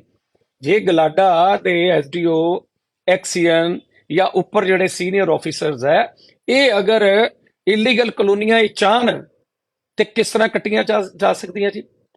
ਹੈ ਬਾਇਆ ਗੂਗਲ 1 ਮਿੰਟ ਦੇ ਵਿੱਚ ਲੈਂਡ ਤੋਂ ਪਤਾ ਲੱਗ ਜਾਂਦਾ ਹੈ ਕਿ 2019 ਤੋਂ ਪਹਿਲਾਂ ਇਹ ਕੀ ਸੀ, ਹੁਣ ਇਹ ਕੀ ਹੈਗਾ। 2019 ਤੋਂ ਪਹਿਲਾਂ ਵਾਲੀਆਂ ਆਪਾਂ ਕਹਿੰਦੇ ਰੈਗੂਲਰ ਕਰਨੀਆਂ, ਤੇ ਗੂਗਲ ਤੋਂ ਜਦੋਂ ਕੱਢੋਗੇ 2019 ਤੋਂ ਬਾਅਦ ਵਾਲੀਆਂ ਦਾ ਪਤਾ ਲੱਗ ਜਾਣਾ 2 ਮਿੰਟ ਦੇ ਵਿੱਚ। ਲੇਕਿਨ ਕਿਉਂਕਿ ਇਸ ਕਾਰੋਬਾਰ ਦੇ ਵਿੱਚ ਜਿਹੜਾ ਸਰਕਾਰ ਨੂੰ ਗੁੰਮਰਾਹ ਕਰਕੇ ਰੱਖਿਆ ਗਿਆ ਵਾ, ਉਹਦੇ ਵਿੱਚ ਕਰੋੜਾਂ ਅਰਬਾਂ ਰੁਪਏ ਦੀ ਕਰਪਸ਼ਨ ਹੈ। ਚਾਹੇ ਉਹ ਇਲੀਗਲ ਕਲੋਨੀ ਨੂੰ ਕੱਟਣ ਵਾਲਾ ਮਾਮਲਾ ਹੋਵੇ, ਚਾਹੇ ਉਹਦੀਆਂ ਅੱਗਿਓਂ ਰਜਿਸਟਰੀਆਂ ਨੂੰ ਤਸਦੀਕ ਕਰਨ ਵਾਲਾ ਮਾਮਲਾ ਹੋਵੇ। ਸਰਕਾਰ ਨੂੰ, ਮਾਨ ਸਾਹਿਬ, ਤੁਹਾਨੂੰ ਪ੍ਰੋਪਰ ਗੁੰਮਰਾਹ ਕੀਤਾ ਜਾ ਰਿਹਾ। ਜਿਹੜੀਆਂ ਬਣ ਗਈਆਂ ਹੋਈਆਂ ਉਨੀ ਤੱਕ ਉਹਨਾਂ ਨੂੰ ਤੁਸੀਂ ਰੋਕ ਨਹੀਂ ਸਕਦੇ ਹੈਗੇ, ਹਨਾ। ਉਹਨਾਂ ਤੇ ਦੋਸ਼ ਹੈ ਹੀ ਹੈ ਨਾ ਕਿ ਉਹਨਾਂ ਨੇ ਗਲਤ ਕੱਟਤੀਆਂ। ਗਲਾਡਾ ਤੋਂ ਮਨਜ਼ੂਰੀ, ਸਰਕਾਰ ਨੂੰ ਰੈਵਨਿਊ ਨਹੀਂ ਦਿੱਤਾ। ਉਹ ਰੈਵਨਿਊ ਜਿਹੜਾ ਹੈ ਪਲਾਟ ਖਰੀਦਦਾਰ ਦੇ ਉੱਪਰ ਪਾ ਦਿਓ ਜਾਂ ਕਲੋਨਾਈਜ਼ਰ ਤੇ ਪਾ ਦਿਓ ਵੀ ਮੌਕੇ ਤੇ ਤੇਰਾ 100 ਗਜ ਦਾ ਪਲਾਟ ਹੈ, 150 ਰੁਪਏ ਗਜ, 15,000 ਰੁਪਏ ਜਮ੍ਹਾਂ ਕਰਾ। ਸਰਕਾਰ ਇਹ ਪੈਸੇ ਨਹੀਂ ਲੈ ਰਹੀ। ਸਰਕਾਰ ਇਹ ਸੋਚ ਰਹੀ ਹੈ ਕਿ ਇਹ ਕੀਤਾ ਹੋਇਆ ਤੇ ਅਸੀਂ ਥੱਲੇ ਰਜਿਸਟਰੀਆਂ ਤਸਦੀਕ ਨਹੀਂ ਹੋ ਰਹੀਆਂ। ਲੇਕਿਨ ਜਿਹੜਾ 15,000 ਉਹਨਾਂ ਨੇ ਤੁਹਾਨੂੰ ਦੇਣਾ, ਉਹਦੀ ਬਜਾਏ 35,000 ਰੁਪਇਆ ਤਹਿਸੀਲ ਦੇ ਵਿੱਚ ਦੇ ਰਿਹਾ ਆਮ ਆਦਮੀ। ਮੇਰੇ ਜਿੰਨੇ ਨੀਚੇ ਲਾਈਵ ਸੁਣਦੇ ਪਏ ਨੇ, ਉਹਨਾਂ ਨੂੰ ਜਿਨ੍ਹਾਂ ਨੇ ਰਜਿਸਟਰੀ ਕਰਾਈ ਹੈ ਜਾਂ ਜਿਨ੍ਹਾਂ ਦਾ ਕੋਈ ਸੰਬੰਧੀ ਦੋਸਤ ਰਿਸ਼ਤੇਦਾਰ ਰਜਿਸਟਰੀ ਕਰਾਉਣ ਗਿਆ ਐਦਾਂ ਦੀ ਕਲੋਨੀ ਦੇ ਵਿੱਚੋਂ, ਉਹ ਨੀਚੇ ਕਮੈਂਟ ਕਰਕੇ ਤੁਹਾਨੂੰ ਸੱਚਾਈ ਦੱਸ ਦੇਣਗੇ ਕਿ ਸਬ ਰਜਿਸਟਰਾਰ ਦਫ਼ਤਰਾਂ ਦੇ ਵਿੱਚ ਵਿਦਆਊਟ ਐਨਓਸੀ, ਫਰਜ਼ੀ ਐਨਓਸੀ, ਕਿਆ ਇਹਦੇ ਨਾਲ ਰਜਿਸਟਰੀਆਂ ਨਹੀਂ ਹੋ ਰਹੀਆਂ। ਔਰ ਜਿਹੜੀ ਮੈਂ ਗੱਲ ਕਹਿ ਰਿਹਾ ਕਿ 20,000 ਤੋਂ ਲੈ ਕੇ 70,000 ਰੁਪਏ ਤੱਕ ਉੱਥੇ ਰਿਸ਼ਵਤ ਚੱਲਦੀ ਪਈ ਹੈ, ਇਹ ਵੀ ਤੁਹਾਨੂੰ ਨੀਚੇ ਕਮੈਂਟ ਕਰਕੇ ਉਹ ਦੱਸ ਦੇਣਗੇ ਕਿ ਮੈਂ ਗਲਤ ਕਹਿ ਰਿਹਾ ਕਿ ਠੀਕ ਕਹਿ ਰਿਹਾ ਵਾਂ। ਲੇਕਿਨ ਚੱਲਦਾ ਪਿਆ, ਸਰਕਾਰ ਕੋਈ ਪਾਲਿਸੀ ਨਹੀਂ ਦਿੰਦੀ ਪਈ। ਹੁਣ 1995 ਦੇ ਪੱਪਰ ਐਕਟ ਤੇ ਆ ਜਾਓ ਤੁਸੀਂ। ਗਲਾਡਾ ਨੂੰ ਤੁਸੀਂ ਇੱਕ ਪਾਵਰ ਦੇਤੀ ਕਿ 1995 ਚ ਪੰਜਾਬ ਚ ਪੱਪਰਾ ਐਕਟ ਲਾਗੂ ਹੋ ਗਿਆ। ਪੱਪਰਾ ਐਕਟ ਦੀ ਜਿਹਨੇ ਉਲੰਘਣਾ ਕੀਤੀ, ਮੰਨ ਲਓ ਮੈਂ ਕੋਈ ਕਲੋਨੀ ਕੱਟਤੀ ਇਲੀਗਲ, 95 ਤੋਂ ਬਾਅਦ ਜਿਹੜੀ ਮੈਂ ਕਲੋਨੀ ਕੱਟੀ, ਲੇਕਿਨ ਮੈਂ ਉਹਨੂੰ ਪਾਸ ਨਹੀਂ ਕਰਾਇਆ। ਉਹਦੇ ਵਿੱਚ ਸਿੰਪਲ ਫੰਡਾ ਹੈ ਕਿ ਗਲਾਡਾ ਦਾ ਜਿਹੜਾ ਕੰਸਰਨ ਆਫੀਸਰ ਹੈ, ਏਸੀਏ ਮੰਨ ਲਓ ਗਲਾਡਾ ਹੈਗਾ, ਉਹ ਪੱਪਰਾ ਐਕਟ ਦੇ ਵਿੱਚ ਕਲੋਨਾਈਜ਼ਰ, ਮੈਂ ਵਾ ਤੁਸੀਂ ਉਹ ਕੋਈ ਵੀ ਹੈ, ਉਹਦੇ ਖਿਲਾਫ ਰਿਪੋਰਟ ਇੱਕ ਬਣਾ ਕੇ ਪੁਲਿਸ ਕਮਿਸ਼ਨਰ ਆਫਿਸ ਭੇਜ ਦਿੰਦਾ ਕਿ ਇਹਦੇ ਖਿਲਾਫ FIR ਦਰਜ ਕਰਤੀ ਜਾਵੇ। ਹੁਣ ਤੁਸੀਂ ਇੱਕ ਗੱਲ ਦਾ ਮੈਨੂੰ ਸਿਰਫ ਜਵਾਬ ਦੇ ਦਿਓ, ਮੈਂ ਤੁਹਾਨੂੰ ਇਹ ਪੁਲਿਸ ਦੀ ਕਾਰਵਾਈ ਦਾ ਦੱਸਦਾ ਮੈਂ, ਪੁਲਿਸ ਵਰਕਿੰਗ ਕੀ ਕਰਦੀ ਪਈ ਹੈ। ਗਲਾਡਾ ਕਹਿੰਦੀ ਹੈ ਕਿ ਫਲਾਣੇ ਬੰਦੇ ਨੇ ਇਲੀਗਲ ਕਲੋਨੀ ਕੱਟ ਕੇ ਪੱਪਰਾ ਐਕਟ ਦਾ ਉਲੰਘਣ ਕੀਤਾ, ਖਸਰਾ ਨੰਬਰ ਪਾ ਕੇ, ਏਰੀਆ ਪਾ ਕੇ, ਥਾਣਾ ਪਾ ਕੇ, ਉਹ ਪੁਲਿਸ ਕਮਿਸ਼ਨਰ ਆਫਿਸ ਨੂੰ ਲੈਟਰ ਸੈਂਡ ਕਰਦੇ ਆ ਕਿ ਫਲਾਣੇ ਕਲੋਨਾਈਜ਼ਰ ਦੇ ਉੱਪਰ FIR ਦਰਜ ਕੀਤੀ ਜਾਵੇ। ਔਰ ਵਾਕਈ ਵੈਸੇ ਤਾਂ ਗਲਾਡਾ ਤੋਂ ਕਮਿਸ਼ਨਰ ਦਫ਼ਤਰ ਆਂਦੇ 60% ਜਿਹੜੀਆਂ ਲੈਟਰਾਂ ਵੈ ਉਹ ਦੱਬ ਜਾਂਦੀਆਂ, ਲੁਕ ਜਾਂਦੀਆਂ, ਛਿਪ ਜਾਂਦੀਆਂ, ਫਾਈਲਾਂ 'ਚ ਤੁਰੀਆਂ ਫਿਰਦੀਆਂ ਰਹਿੰਦੀਆਂ, ਨੰਬਰ ਲੱਗਦੇ ਰਹਿੰਦੇ ਨੇ ਉਹਨਾਂ ਤੇ। ਅੱਛਾ, ਜੇ ਕੋਈ ਪਿੱਛੇ ਫੋਲੋ ਕਰਦਾ ਉਹਨਾਂ ਨੂੰ ਤੇ ਉਹਦੇ 'ਚ FIR ਹੋ ਜਾਂਦੀ ਹੈ। ਹੁਣ ਤੁਸੀਂ ਮੈਨੂੰ ਇਸ ਗੱਲ ਦਾ ਜਵਾਬ ਦਿਓ ਕਿ ਪਪਰਾ ਐਕਟ 'ਚ ਦਰਜ ਹੋਈ FIR ਦੇ ਉੱਪਰ ਰੀ ਇਨਵੈਸਟੀਗੇਸ਼ਨ ਹੋ ਸਕਦੀ ਹੈ? ਜਿਹੜੀ FIR ACA ਜਾਂ CA ਗਲਾਡਾ ਕਰਾਂਦਾ ਪਿਆ ਵਾ ਇੱਕ ਇਲੀਗਲ ਕਲੋਨੀ ਕੱਟਣ ਵਾਲੇ ਦੇ ਖਿਲਾਫ ਪਪਰਾ ਐਕਟ ਦੇ ਵਿੱਚ, ਕਿਆ ਉਹ ਆਫੀਸਰ ਜਿਹੜਾ PCS ਜਾਂ IS ਉਹ ਮੂਰਖ ਹੈ ਕਿ ਉਹ ਐਵੇਂ ਹੀ ਕਿਸੇ ਦੇ ਖਿਲਾਫ ਬਗੈਰ ਬੇਸਲੈਸ FIR ਦੀ ਸਿਫਾਰਿਸ਼ ਕਰਾਊਗਾ, ਲਿਖ ਕੇ ਭੇਜੂਗਾ ਤੁਹਾਨੂੰ? ਉਹ ਜਦੋਂ ਪੁਲਿਸ ਕਮਿਸ਼ਨਰ ਆਫਿਸ ਆਉਂਦੀ ਹੈ ਉਹਦੇ ਤੇ FIR ਹੋ ਜਾਂਦੀ ਹੈ। ਸਿਰਫ ਤੁਸੀਂ ਲੁਧਿਆਣਾ ਪੁਲਿਸ ਕਮਿਸ਼ਨਰੇਟ ਦੇ ਵਿੱਚੋਂ ਇਹ ਇਨਫੋਰਮੇਸ਼ਨ ਮੰਗਾ ਲਓ ਕਿ ਪਪਰਾ ਐਕਟ ਸਾਡੀ ਸਰਕਾਰ ਬਣੀ 'ਚ ਜਿਹੜੀ ਪਪਰਾ ਐਕਟ ਦੇ ਵਿੱਚ ਤੁਸੀਂ FIR ਕੀਤੀਆਂ ਉਹਨਾਂ ਚੋਂ ਕਿੰਨੀਆਂ FIR ਦੇ ਮੁਲਜ਼ਮ ਫੜੇ ਨੇ, ਜਾਂ ਕਿੰਨੀਆਂ FIR ਨੂੰ ਰੀ ਇਨਵੈਸਟੀਗੇਟ ਦੇ ਵਿੱਚ ਭੇਜਤਾ ਗਿਆ ਵਾ? ਰੀ ਇਨਵੈਸਟੀਗੇਟ ਕੌਣ ਕਰੂਗਾ ਜੀ? ਪੁਲਿਸ ਦੀ ਦਰਜ FIR ਨੂੰ ਰੀ ਇਨਵੈਸਟੀਗੇਟ ਕੌਣ ਕਰੂਗਾ? ਗਲਾਡਾ ਵਾਲੇ ਤਾਂ ਕਰੂਗੇ ਨਹੀਂ, ਉਹ ਭੇਜਿਆ ਜਾਊਗਾ ਕਿਸੇ ACP ਨੂੰ, ADCP ਨੂੰ। ਇਹ ਫੰਡਾ ਸਿਰਫ ਪੈਸੇ ਲੈਣ ਦਾ ਔਰ ਉਹਨਾਂ ਦੇ ਉੱਪਰ ਦਰਜ FIR ਨੂੰ ਦਬਾਉਣ ਦਾ ਕੰਮ ਹੈ। ਔਰ ਜਦੋਂ ਇੱਕ ਕਲੋਨਾਈਜ਼ਰ ਦੇ ਉੱਪਰ ਇਲੀਗਲ ਕਲੋਨੀ, ਅਵਲ ਤਾਂ ਉਹਦੇ ਖਿਲਾਫ ਗਲਾਡਾ ਵੱਲੋਂ ਕੋਈ ਕਾਰਵਾਈ ਨਹੀਂ ਹੁੰਦੀ। ਅਗਰ ਗਲਾਡਾ ਦਾ ਕੋਈ ਆਫੀਸਰ ਪੈਰ ਲਾ ਦਿੰਦਾ ਹੈ, ਕਿਉਂਕਿ ਇਹ ਸਾਰਾ ਜਿਹੜੇ ਲੋਕ ਹੈ ਬਹੁਤ ਪਾਵਰਫੁਲ ਹੈ, ਚਲੋ ਇੱਕ ਮੰਨ ਲੈਂਦੇ ਆ ਵੀ ਉਹ ਲਾ ਵੀ ਦਿੰਦਾ ਪੈਰ, ਉਹ FIR ਕਰਾਉਣ ਲਈ ਭੇਜ ਦਿੰਦਾ, ਅਵਲ ਤਾਂ ਵਿੱਚੇ ਹੀ ਰੁਲਦੀ ਰਹਿੰਦੀ ਹੈ FIR। ਚਲੋ ਜੇ FIR ਹੋ ਵੀ ਜਾਂਦੀ ਹੈ, ਉਸ ਤੋਂ ਬਾਅਦ ਉਹਦੇ ਤੇ ਰੀ ਇਨਵੈਸਟੀਗੇਸ਼ਨ, ਪਪਰਾ ਐਕਟ 'ਚ ਵੀ ਰੀ ਇਨਵੈਸਟੀਗੇਸ਼ਨ। ਇਹ ਕੋਈ 420 ਹੈ ਸਟੇਟ ਫਾਰਵਰਡ ਵਿੱਚ ਖਸਰਾ ਨੰਬਰ ਪਿਆ, ਏਰੀਆ ਪਿਆ ਵਾ, ਕੰਸਰਨ ਆਫੀਸਰ PCS IS ਲਿਖ ਕੇ ਭੇਜਦਾ ਪਿਆ। ਉਸ IS ਅਫਸਰ ਦੀ ਲਿਖੀ ਹੋਈ ਸਿਫਾਰਿਸ਼ ਦੀ ਕੀਤੀ ਹੋਈ FIR ਦੀ ਜਾਂਚ ਕੌਣ ਕਰਦਾ ਹੈ? ਇੰਸਪੈਕਟਰ। ਥਾਣੇ 'ਚ ਭੇਜਤੀ ਜਾਂਦੀ ਹੈ, ਫਿਰ ਉਹ ਇੰਸਪੈਕਟਰ ਸਾਹਿਬ ਜਿਹੜੇ ਆ ਉਹ ਬੁਲਾ ਲੈਂਦੇ ਕਲੋਨਾਈਜ਼ਰ ਸਾਹਿਬ ਨੂੰ। ਫਿਰ ਕੀ ਹੁੰਦਾ? ਯੂ ਬੈਟਰ ਨੋ। ਸੋ ਇਹ ਇੱਕ ਮਜ਼ਾਕ ਬਣ ਕੇ ਰਹਿ ਚੁੱਕਾ ਹੋਇਆ ਵਾ ਇਹ ਜਿਹੜਾ ਸਿਸਟਮ। ਆਪਾਂ ਸੋਚਦੇ ਪਏ ਆ ਕਿ ਇਹ ਬਹੁਤ, ਆਪਾਂ ਪੰਜਾਬ ਨੂੰ ਗਰਾਊਂਡ ਲੈਵਲ ਦੇ ਉੱਪਰ, ਇਹ ਸੱਚ ਹੈ ਤੁਹਾਡੇ ਤੇ ਜਿਹੜੇ ਆਰੋਪ ਲੱਗ ਰਹੇ ਆ ਕਿ ਆਮ ਆਦਮੀ ਪਾਰਟੀ ਔਰ ਬਿਊਰੋਕਰੇਟ ਇਹ ਇੱਕ ਲੈ ਦੇ ਨਾਲ ਨਹੀਂ ਚੱਲ ਰਹੇ, ਔਰ ਇਹਦਾ ਅਲਟੀਮੇਟਲੀ ਜਿਹੜਾ ਨੁਕਸਾਨ ਹੈ ਉਹ ਪੰਜਾਬ ਨੂੰ, ਪੰਜਾਬੀਆਂ ਨੂੰ ਹੋ ਰਿਹਾ ਬਹੁਤ ਜ਼ਬਰਦਸਤ।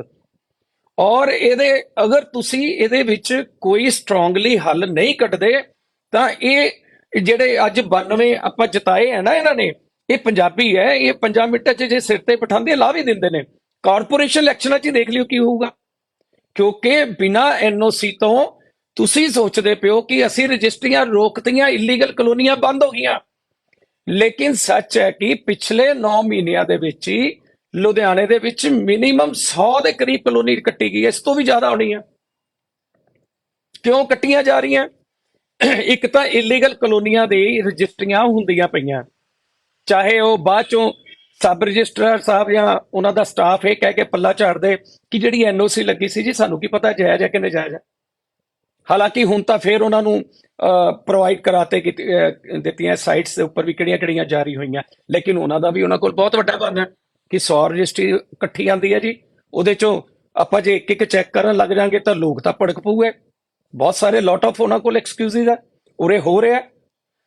ਜਿਹੜੀ ਤਹਿਸੀਲ 'ਚ ਤੁਹਾਡਾ ਦਿਲ ਕਰਦਾ, ਜਿਹੜੀ ਤਹਿਸੀਲ 'ਚ ਲੁਧਿਆਣੇ ਦੀ ਜਾਂ ਪੰਜਾਬ ਦੀ ਜਿਹੜੀ ਤਹਿਸੀਲ ਤੁਹਾਨੂੰ ਜਿੱਥੇ ਰੋਜ਼ 125 150 ਡਾਕੂਮੈਂਟ ਹੋ ਰਿਹਾ, ਤੁਸੀਂ ਪਿਛਲੇ, ਵੈਸੇ ਤਾਂ ਤੁਹਾਡੀ ਸਰਕਾਰ ਬਣਨ ਤੋਂ ਪਹਿਲਾਂ ਹਾਈ ਕੋਰਟ ਨੇ ਆਰਡਰ ਕਰਤਾ ਸੀ, ਲੇਕਿਨ ਤੁਸੀਂ ਪਿਛਲੇ 3 ਮਹੀਨੇ ਦਾ ਹੀ ਉਹਦਾ ਰਿਕਾਰਡ ਕਿਸੇ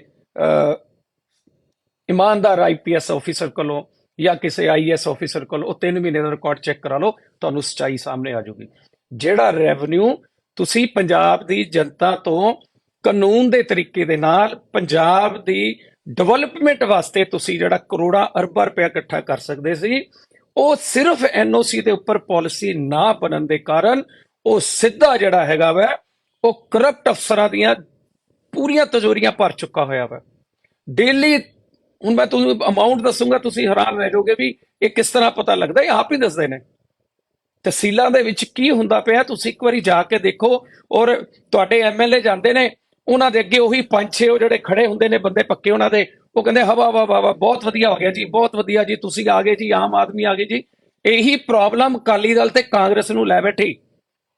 ਇਹ ਜਿਹੜੀ ਝੂਠੀ ਵਾਹਵਾਹੀ, ਫੈਬਰੀਕੇਟਡ ਲੋਕ ਜਿਹੜੇ ਆਪ ਹੀ ਪਲਾਂਟ ਕੀਤੇ ਹੁੰਦੇ ਨੇ। ਇਹੀ ਲੋਕ ਹੈ ਜਿਨ੍ਹਾਂ ਨੇ ਐਡੀਆਂ ਐਡੀਆਂ ਵੱਡੀਆਂ ਪਾਰਟੀਆਂ ਨੂੰ ਅੱਜ ਇੱਥੇ ਲਿਆ ਕੇ ਖੜਾ ਕਰਤਾ ਕਿ ਉਹਨਾਂ ਦੇ ਦੋ ਦੋ ਤਿੰਨ ਤਿੰਨ ਸੀਐਮ ਮਾਰ ਗਏ। ਔਰ ਆਪਾਂ ਤਾਂ ਹਲੇ ਸ਼ੁਰੂ ਹੋਏ ਆ ਪੰਜਾਬ ਦੀ ਪੋਲਿਟਿਕਸ 'ਚ, ਹਲੇ ਤਾਂ ਆਮ ਆਦਮੀ ਪਾਰਟੀ ਨੇ ਜਨਮ ਲੈ ਕੇ ਚੱਲਣਾ ਸਿੱਖਿਆ।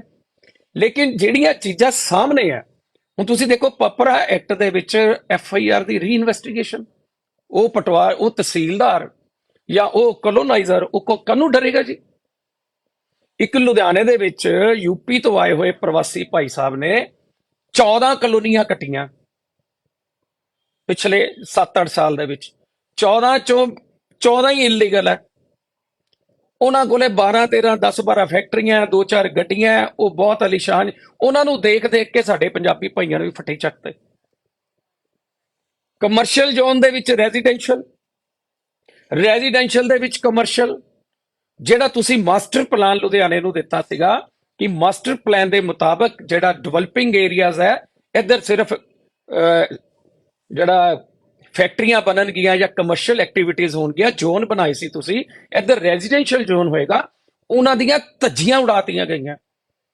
ਇੱਕ ਇੱਕ ਕਲੋਨਾਈਜ਼ਰ 8-8 10-10 ਇਲੀਗਲ ਕਲੋਨੀਆਂ ਕੱਟ ਕੇ ਆਪ ਕਰੋੜਾਂ ਅਰਬਾਂ ਰੁਪਈਆ ਕਮਾ ਚੁੱਕਾ, ਔਰ ਪੰਜਾਬ ਦੇ ਖਾਤੇ ਦੇ ਵਿੱਚ ਸ਼ੂਨਯ। ਕਿਉਂ? ਕਿਉਂਕਿ ਉਹਨੂੰ ਪਤਾ ਵੈ ਵੀ ਅਬਲ ਤਾਂ ਗਲਾਡਾ ਨੇ ਕੋਈ ਕਾਰਵਾਈ ਕਰਨੀ ਹੋਈ ਨਹੀਂ, ਕਿਉਂਕਿ ਗਲਾਡਾ ਦਾ ਨੀਚੇ ਤੋਂ ਲੈ ਕੇ ਉੱਪਰ ਤੱਕ ਸਟਾਫ ਮੈਕਸਿਮਮ ਸਾਰੇ ਨਹੀਂ, ਮੈਕਸਿਮਮ ਸਟਾਫ ਨਾਲ ਰਲਿਆ ਹੁੰਦਾ। ਅੱਛਾ, ਬਾਈ ਚਾਂਸ ਜੇ ਕੋਈ ਮੰਨ ਲਓ ਕੋਈ ਕੰਪਲੇਂਟਡ ਹੈ, ਕੋਈ ਸਟਰੋਂਗਲੀ ਇਹਨਾਂ ਦਾ ਪਿੱਛਾ ਕਰਦਾ ਹੈ, ਉਹਦੀ ਕੰਪਲੇਂਟ ਦੇ ਉੱਪਰ ਗਲਾਡਾ ਦੇ ਕੰਸਰਨ ਆਫੀਸਰ FIR ਲਈ ਭੇਜ ਦਿੰਦੇ ਆ। ਅਬਲ ਤਾਂ ਉੱਤੇ FIR 6 ਮਹੀਨੇ ਨਹੀਂ ਹੁੰਦੀ, ਜੇ ਹੁੰਦੀ ਹੈ ਤੇ ਉਹਦੇ ਤੇ ਰੀਇਨਵੈਸਟੀਗੇਸ਼ਨ ਲਗਾਤੀ ਜਾਂਦੀ ਹੈ।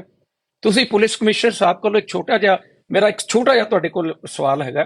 ਤੁਸੀਂ ਪੁਲਿਸ ਕਮਿਸ਼ਨਰ ਸਾਹਿਬ ਨੂੰ ਇਹ ਪੁੱਛ ਲਓ ਪਿਛਲੇ 3 ਮਹੀਨਿਆਂ 'ਚ ਪਪਰਾ ਐਕਟ ਦੇ ਵਿੱਚ ਕਿੰਨੀਆਂ FIR ਦਰਜ ਕੀਤੀਆਂ ਤੇ ਕੀ ਉਹਨਾਂ ਚੋਂ ਕਿਸੇ FIR ਦੀ ਰੀਇਨਵੈਸਟੀਗੇਸ਼ਨ ਲਾਈ ਹੈ?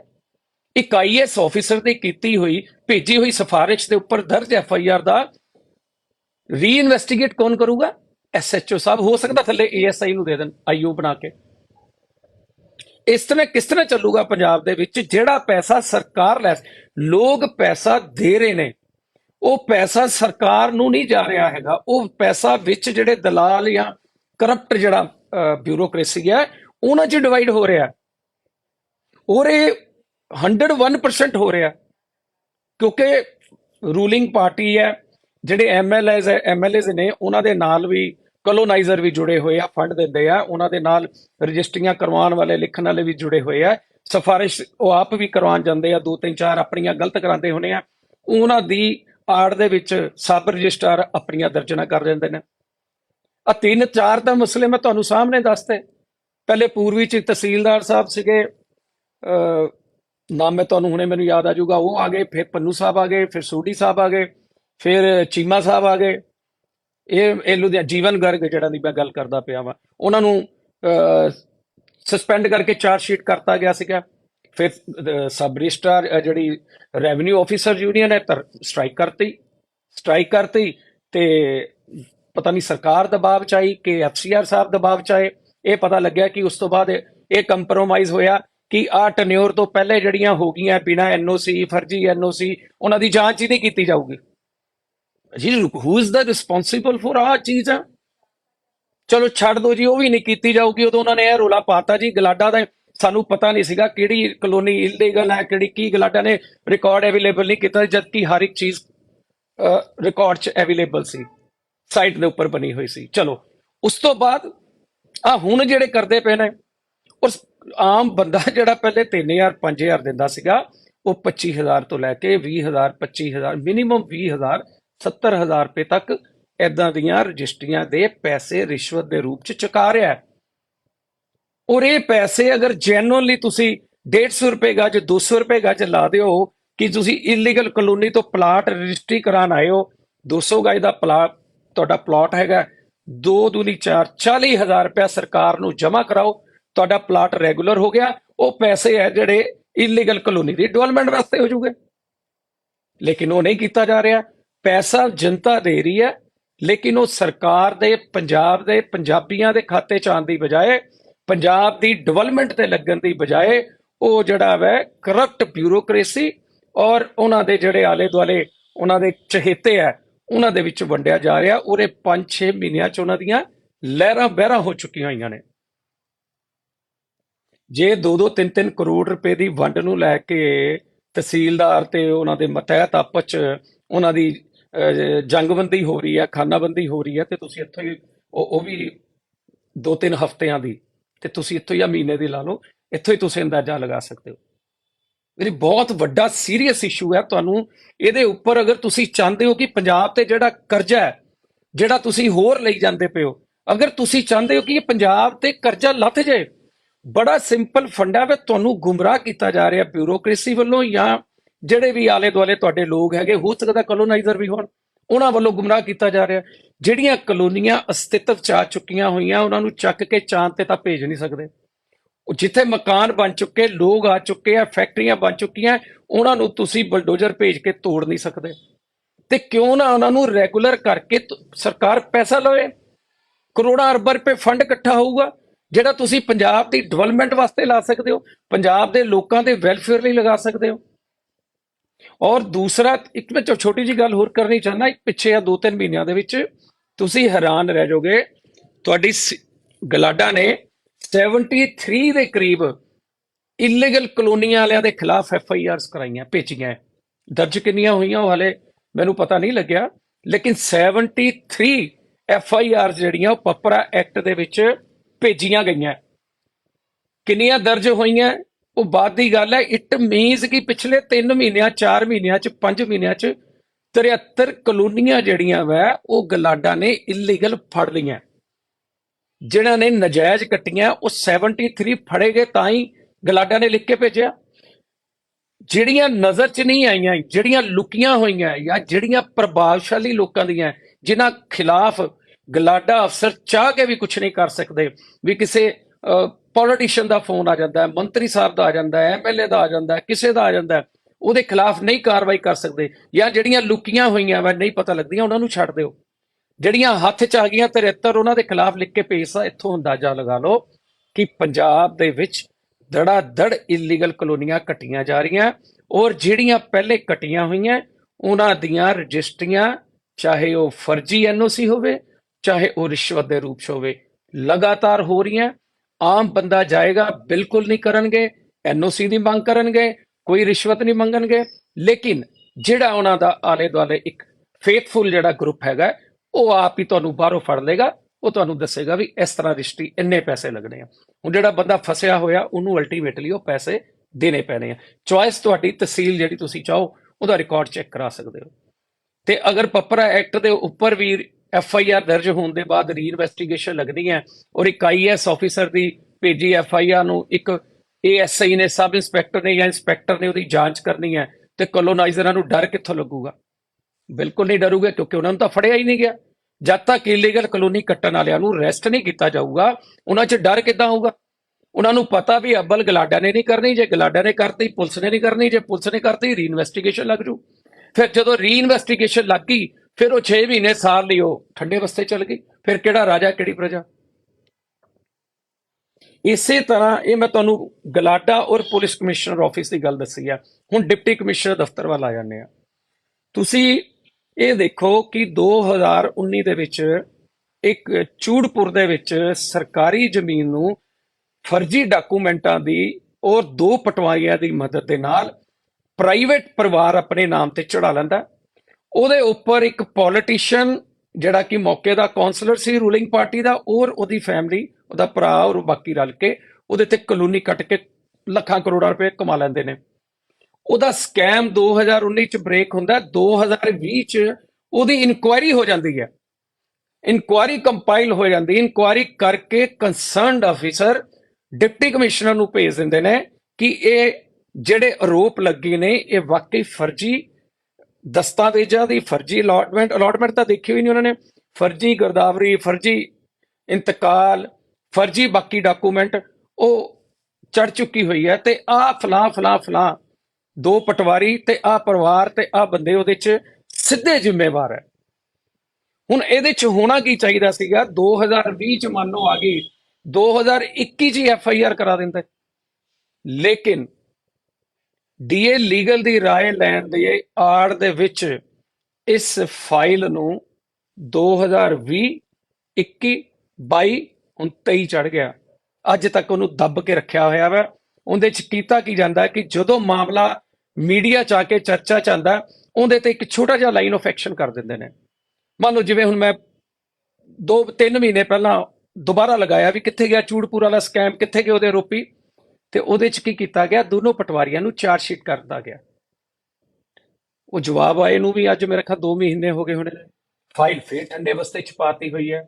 ਇਸੇ ਤਰ੍ਹਾਂ ਅੱਛਾ, ਉਹਦੇ 2 ਪਟਵਾਰੀਆਂ ਚੋਂ ਇੱਕ ਪਟਵਾਰੀ ਨੂੰ ਸਰਕਾਰ ਦੀ ਕਰੋੜਾਂ ਰੁਪਏ ਦੀ ਜ਼ਮੀਨ ਹੜਪਣ ਦੇ ਰੋਪ ਸਾਬਿਤ ਹੋਣ ਦੇ ਬਾਵਜੂਦ ਕਾਨਗੋ ਪ੍ਰਮੋਟ ਕਰਤਾ ਜਾਂਦਾ ਵਾ, ਔਰ ਤੁਹਾਡੀ ਪਾਰਟੀ ਦਾ ਇੱਕ ਐਮਐਲਏ ਉਹਨੂੰ ਕਾਨਗੋ ਨੂੰ ਸਭ ਕੁਝ ਇਸ ਮਾਮਲੇ ਨੂੰ ਜਾਣਦੇ ਹੋਏ ਪ੍ਰਾਈਮ ਏਰੀਆ ਦੇ ਵਿੱਚ ਡਿਪਟੀ ਕਮਿਸ਼ਨਰ ਨੂੰ ਸਿਫਾਰਿਸ਼ ਕਰਕੇ ਤੈਨਾਤ ਕਰਵਾ ਲੈਂਦੇ ਨੇ।